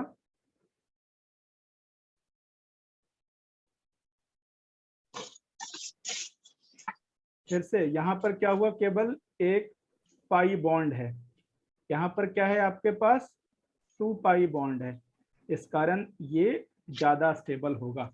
फिर से यहाँ पर वही केस हुआ ना कि पॉजिटिव चार्ज कहाँ पर आ गया, ऑक्सीजन पर आ गया है, बट क्योंकि ज्यादा नंबर ऑफ पाई बॉन्ड है इस कारण ये ज्यादा स्टेबल है। सर जो आपने सेकंड वाला एग्जांपल लिया है ये जिसमें एग्जाम्पल, ऑक्सीजन रिंग में है, हाँ उसमें सर सेकंड स्ट्रक्चर में आपने ऑक्सीजन के ऊपर 2 पॉजिटिव चार्ज दिखाए हैं, उसका कोई पर्पस है या वो नहीं बाई नहीं चांस नहीं, लग गया ये है? केवल एक है, केवल एक है, ये बाय मिस्टेक हो गया, ये केवल एक है ये।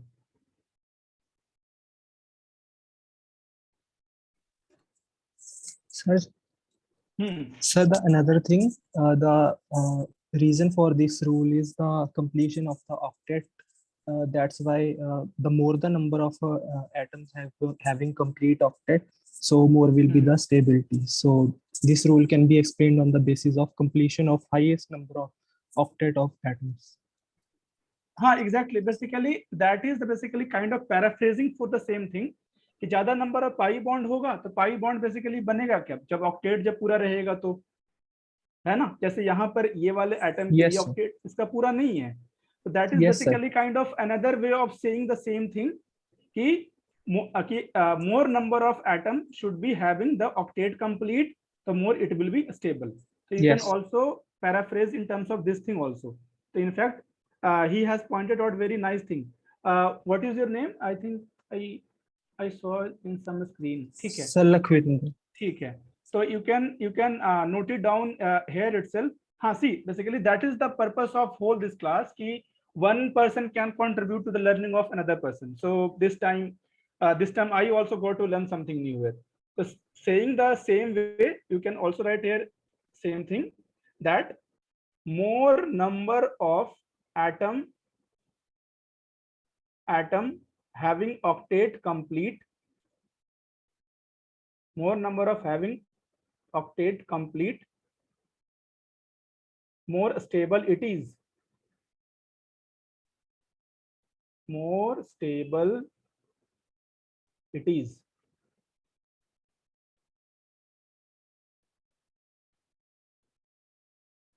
More stable it is.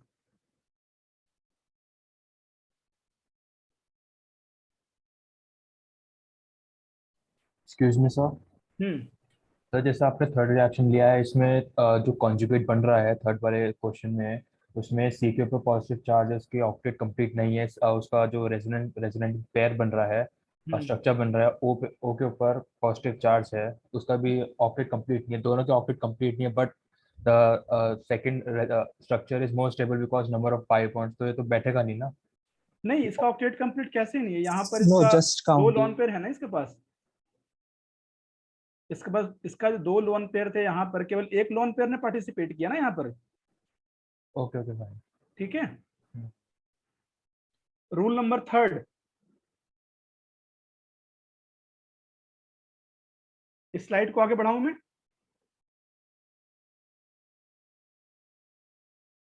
Rule number 3, sorry rule number 2, no, rule number 2. Rule number 2 is neutral resonating structure. Neutral resonating structure is more stable. Is more stable than charged. And charged resonating structure. And इसका reason क्या हो जाएगा? Because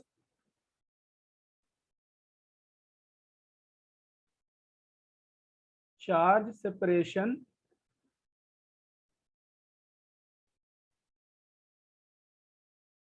reduce stability. Example first.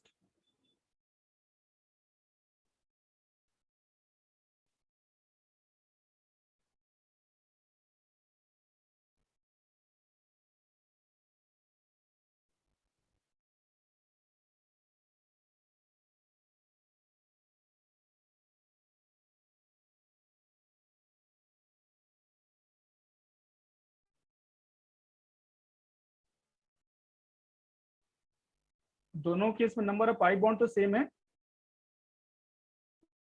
But ये ज्यादा stable हो जाएगा because it is neutral.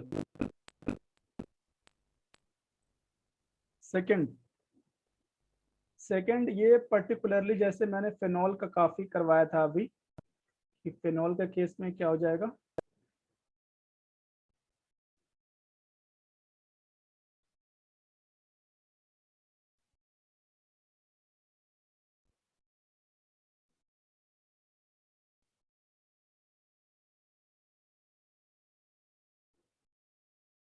And so on, जो भी है सारी चीजें, इसमें ये सबसे ज्यादा स्टेबल है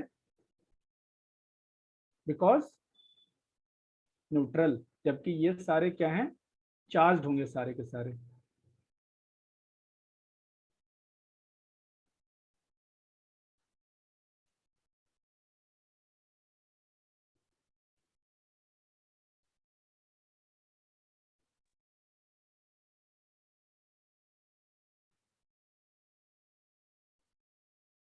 रूल नंबर 3,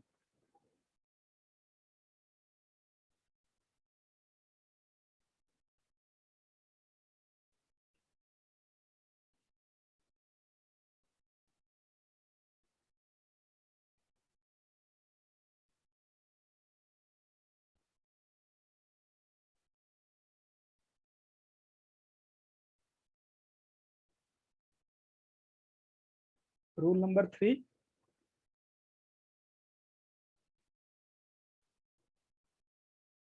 यही रूल है जो अभी इसकी बात कर रहा था मैं, कि check position of charge. Position of charge में क्या चेक करना है हमें, कि negative charge is more stable on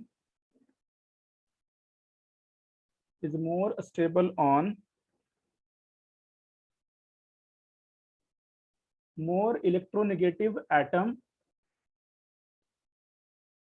और जो पॉजिटिव चार्ज है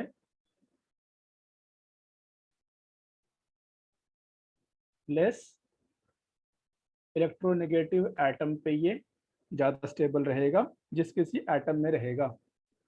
इस क्वेश्चन पर, इस सेम कॉन्सेप्ट पर क्वेश्चन पूछा गया है पेपर 1 में इस बार. देखो ये है तो पेपर 2 का चीज, लेकिन पेपर 1 का क्वेश्चन चीज को पूछ लिया इन्होंने इस बार.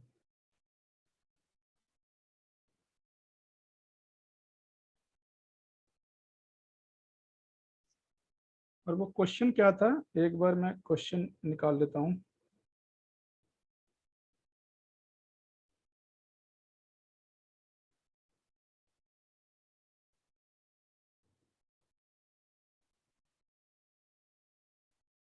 या फिर एक काम करो, पहले आप एक सिंपल क्वेश्चन कर लो, उसके बाद फिर इस क्वेश्चन पर आ जाएंगे। सिंपल क्वेश्चन में बेसिकली क्या है कि एग्जाम्पल 1 Rn माइनस, इसका रेजोनेटिंग स्ट्रक्चर कैसे बनेगा?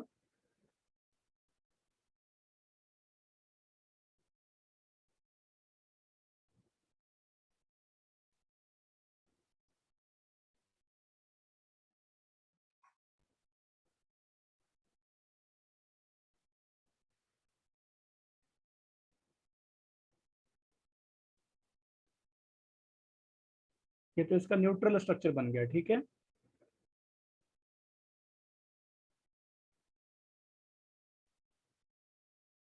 इसी का ही अगला जो स्ट्रक्चर है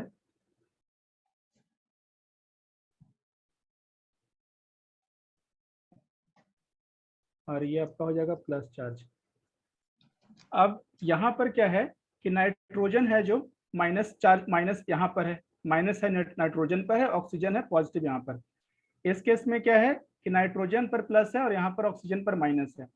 अब मुझे मालूम है कि electronegativity wise oxygen is greater then nitrogen, तो इसको अगर मैं फर्स्ट कह दूं रेजोनेटिंग स्ट्रक्चर, इसको मैंने कह दिया सेकंड और इसको मैंने कह दिया थर्ड, तो सबसे ज्यादा इसमें कौन सा हो जाएगा स्टेबल, कोई बताओ? Second sir. सेकंड ऑब्वियसली, क्योंकि सबसे ज्यादा नंबर ऑफ या फिर सबसे ज्यादा न्यूट्रल, इसमें कोई चार्ज नहीं है। इसके बाद कौन स्टेबल हो जाएगा? थर्ड।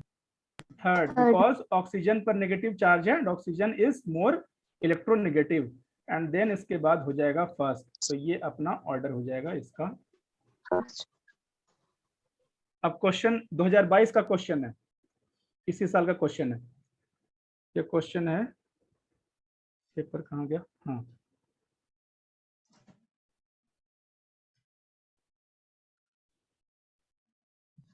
फोर का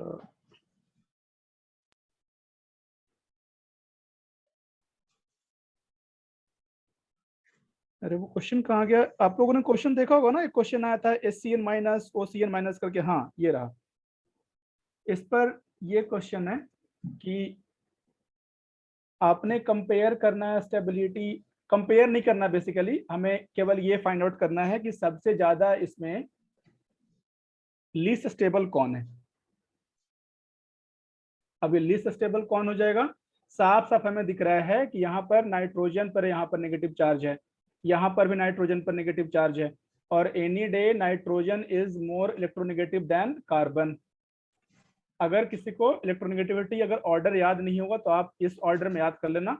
मैं इसको ऐसे याद कर लिया था कि F greater than O greater than N greater than Cl greater than Br, और फिर ये हो जाएगा iodine, then sulphur, then carbon, और फिर ये। तो इसको मैंने ऐसे याद कर लिया था कि ये हो गया फोन, ये ऑर्डर में, ये हो गया फोन, ये हो गया कॉल, और ये हो गया, इसको मैंने बना दिया ब्रो। तो कोई लड़का है या फिर लड़की कह लो, जो भी कह लो, इसको बना दिया मैंने इश्क। तो उसको इश्क पहली बार हुआ, ये इश्क हुआ, ये पहली बार हुआ। तो अपने दोस्त को बोल रहा है फोन कॉल ब्रो इश्क पहली बार हुआ, इसलिए याद रह जाएगा ये ऑर्डर। यहाँ पर सबसे कम इलेक्ट्रोनेगेटिविटी C की है और माइनस चार्ज यहाँ पर है, इस कारण ये आपका हो जाएगा लीस्ट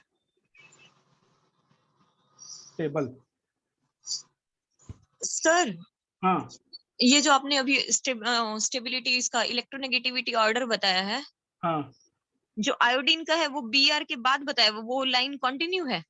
हाँ, वो लाइन कंटिन्यू नहीं है, ये ऐसे है, काइंड ऑफ ऐसे सब है। मतलब दो लाइन है, एक ऊपर है एक नीचे है? हाँ, ये फोन कॉल ब्रो ये इश्क पहली बार हुआ, ये है पूरा। ठीक है सर।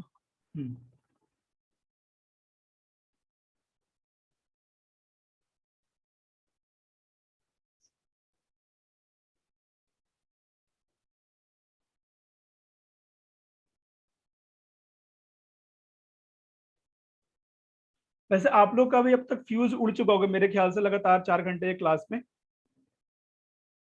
सर 32 गुलमीटर चालू है। देखो जो ऑफलाइन क्लास होता है ना, मतलब थोड़ा सा उसमें मैं ये डिफरेंस पा रहा हूँ कि ऑफलाइन क्लास कराने में ये होता है कि मतलब सामने में स्टूडेंट्स होते हैं ना, तो ऐसे कोई अगर मतलब थोड़ा हंसी मजाक भी ऐसे हो जाता है, ठीक है, तो काइंड ऑफ मतलब बिल्कुल ही मोनोटोनस सा नहीं होता है।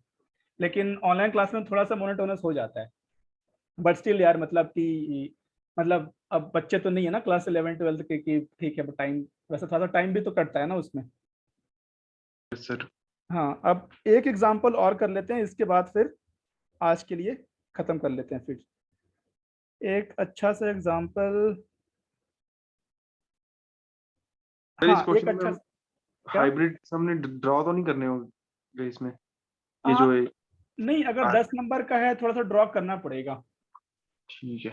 हाँ, एक ये अच्छा एग्जांपल है, इस चीज को आप इनफैक्ट इसका नाम भी याद रखना आप, एग्जांपल 3। ये भी बहुत बार आने वाला है आपके ऑर्गेनिक केमिस्ट्री में, डाईएजोमीथेन। डाईएजोमीथेन, और ये खास करके आएगा आपके कार्बीन केमिस्ट्री इंटरमीडिएट्स में, बिल्कुल बहुत बार आने वाला है। तो इसका नाम आप अभी से याद कर लो। ये होता है basically CH2 minus N plus. इसका जो सेकंड इंटरमीडिएट बनेगा वो कैसे बनेगा, ये थर्ड पाई बॉन्ड है, CH2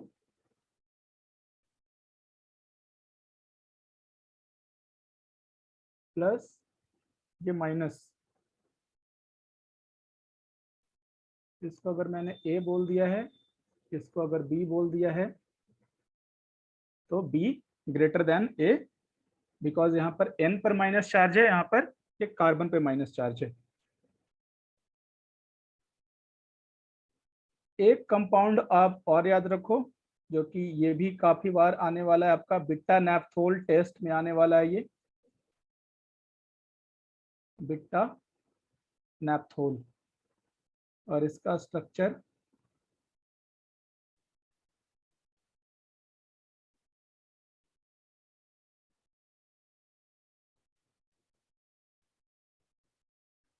ये भी सिंपल है।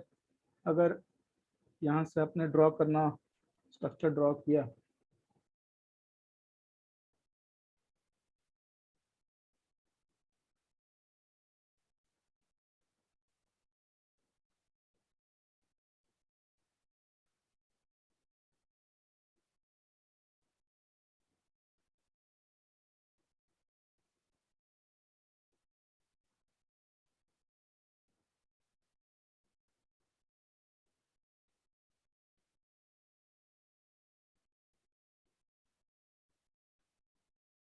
हो जाएगा माइनस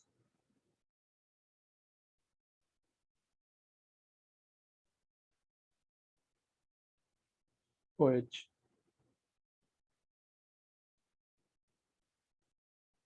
तो ये तो सिंपल है, इसमें क्या है कि ये वाला चार्ज है, ये वाला अनचार्ज है, तो जो A होगा वो बेसिकली B से ज्यादा होने वाला है।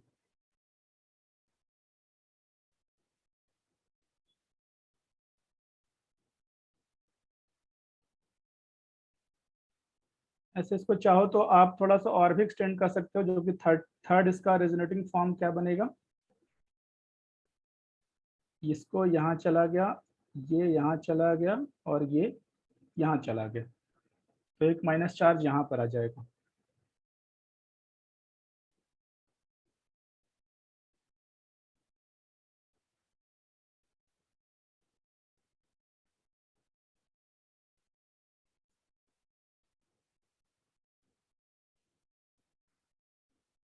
अच्छा, एक रूल शायद छूट गया मेरे से, रूल नंबर 4 बेसिकली ये है ना कि जो लाइक चार्जेस है ना वो सबसे दूर होना चाहिए, और अनलाइक चार्जेस है वो सबसे नजदीक होना चाहिए।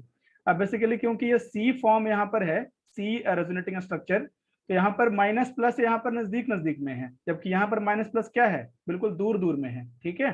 तो यहाँ पर जो C है वो B से ज्यादा स्टेबल हो जाएगा। तो एक रूल नंबर जो नेक्स्ट रूल है, कहाँ रूल नंबर 3 लिखवाया होगा ना, रूल नंबर 4 एक लिख देना कि like charges should be at maximum distance, और इसका एक यही एग्जांपल लिख लेना आप। Like charges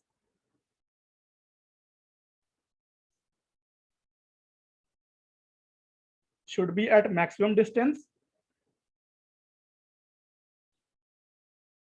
and unlike charges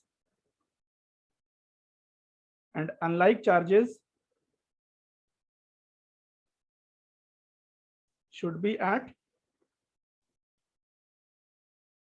minimum distance, and unlike charges should be at minimum distance। और ये इसका एक एग्जांपल काफी है कि इस केस में क्या है, माइनस यहाँ है, प्लस यहाँ है, बहुत दूर दूर है, यहाँ पर माइनस प्लस यहाँ पर दोनों पास पास में है, तो फील्ड इफेक्ट के कारण आपका जो सी है वो ज्यादा स्टेबल हो जाएगा बी से।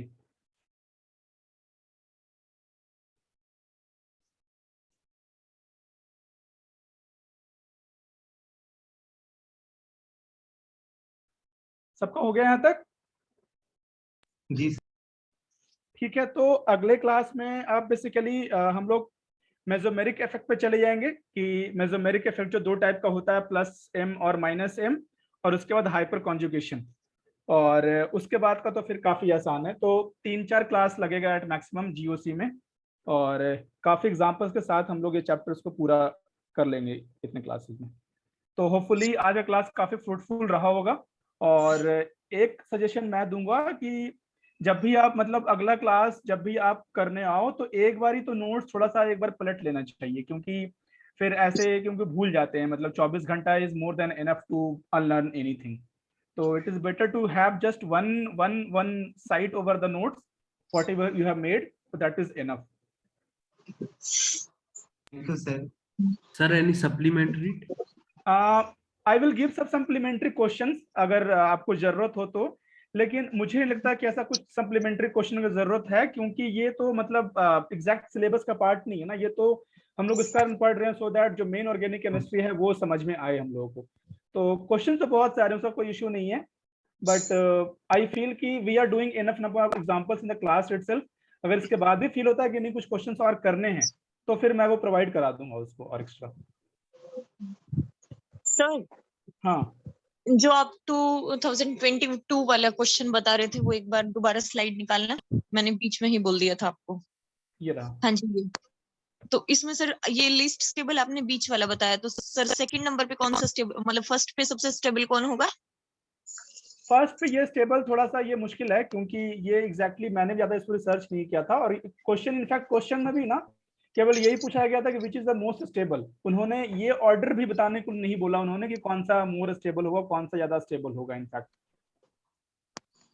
तो अगर केवल हम क्वेश्चन में केवल ये बता पाते हैं, लेकिन इसका एग्जैक्ट आंसर क्या होगा सेकंड ऑर्डर में, वैसे मैंने तो जो एग्जाम में वो कर कराया था यही कर कराया था कि सबसे ज्यादा स्टेबल आपका जो है ये SCN माइनस होना चाहिए, but still I am not sure कि सेकंड ऑर्डर में कौन होना चाहिए। बट ये तो सही है, तो बिल्कुल प्रॉपर है कि भाई यही आया, तो ये तो इसका तो कोई इशू नहीं है, बट जो क्वेश्चन पूछा गया है। ठीक है सर, इसमें सर मे बी फर्स्ट वाले में ओसीएन में ऑक्सीजन की इलेक्ट्रोनेगेटिविटी कंपैरेटिवली सल्फर से ज्यादा होगी, तो उस केस में वो नाइट्रोजन के नेगेटिव चार्ज को विड्रॉ करेगा। अगर डायरेक्ट कॉन्जुगेशन होता तो शायद सल्फर के साथ वैकेंट डी ऑर्बिटल में जा सकता था, बट एग्जैक्टली सल्फर के पास वैकेंट डी ऑर्बिटल है ना, तो दैट और वैकेंट डी ऑर्बिटल, या फिर आगे मैं बताऊंगा जब आप तीनों इफेक्ट पढ़ लेंगे ना, इंडक्टिव इफेक्ट, मेसोमेरिक इफेक्ट और हाइपर कॉन्जुगेशन इफेक्ट, तो हम लोग देखेंगे कि सबसे ज्यादा स्ट्रेंथ जो होता है ना वो मेसोमेरिक इफेक्ट का होता है, उसके बाद आपका हाइपर कॉन्जुगेशन का होता है, उसके बाद इंडक्टिव इफेक्ट होता है। तो that could be one reason, but still मतलब थोड़ा सा और रिसर्च इसमें चाहिए होगा ताकि एक बेटर आंसर लिख सको इस पर आप। ठीक है, तो कल हम लोग शाम को फिर से मिलेंगे और उसके बाद हम लोग आगे क्लास स्टार्ट करेंगे। ठीक है सर? ठीक है सर, थैंक यू। हाँ sir, I have one doubt. हाँ गो ऑन। सर, जो आपने वो -I वाली स्टेबिलिटी वाला बताया था, आइसोटोपिक वाला, CT3 CD3 CH3, हाँ वो आई थिंक +I का होता है ऑर्डर, -I का नहीं होता। वो प्लस आई का ऑर्डर क्यों होगा वो? बिकॉज जो CT बॉन्ड होता है वो स्ट्रॉन्गर है और शॉर्टर है, तो जो डोनेशन हाइड्रोजन की तरफ से अगर हम माने तो ज्यादा देगा, तो एक प्लस आई सेकंड, के हिसाब से ये ऑर्डर होता है। हाँ टी, एक सेकंड, टी छोटा है और डिस्टेंस पर डिपेंड कर रहा है, तो टी यस ज्यादा दे। हाँ एग्जैक्टली, हाँ ठीक है ठीक है, इसको ये आप एक प्लस आई बार, का है। हाँ ठीक है, इसको अगले क्लास में एक बार इसको बता दूंगा मैं कि हाँ हाँ ठीक है, ये बेसिकली प्लस आई का है। आप इसको एक बार मेरे को रिकॉल करा देना, वैसे मैं भी इसको नोट कर लेता हूँ कि अगली क्लास में इसको बता देंगे स्टार्ट में कि प्लस आई का ऑर्डर हुआ because inductive effect is a function of distance, है ना? यस हाँ ठीक ठीक, बिल्कुल सही, ठीक ठीक, इसको मैं नोट करा दूंगा। Thank you. ठीक है, तो चलो थैंक यू एवरीवन, कल शाम को फिर से मिलते हैं हम लोग आगे पढ़ने के लिए। ठीक है। Okay, thank you.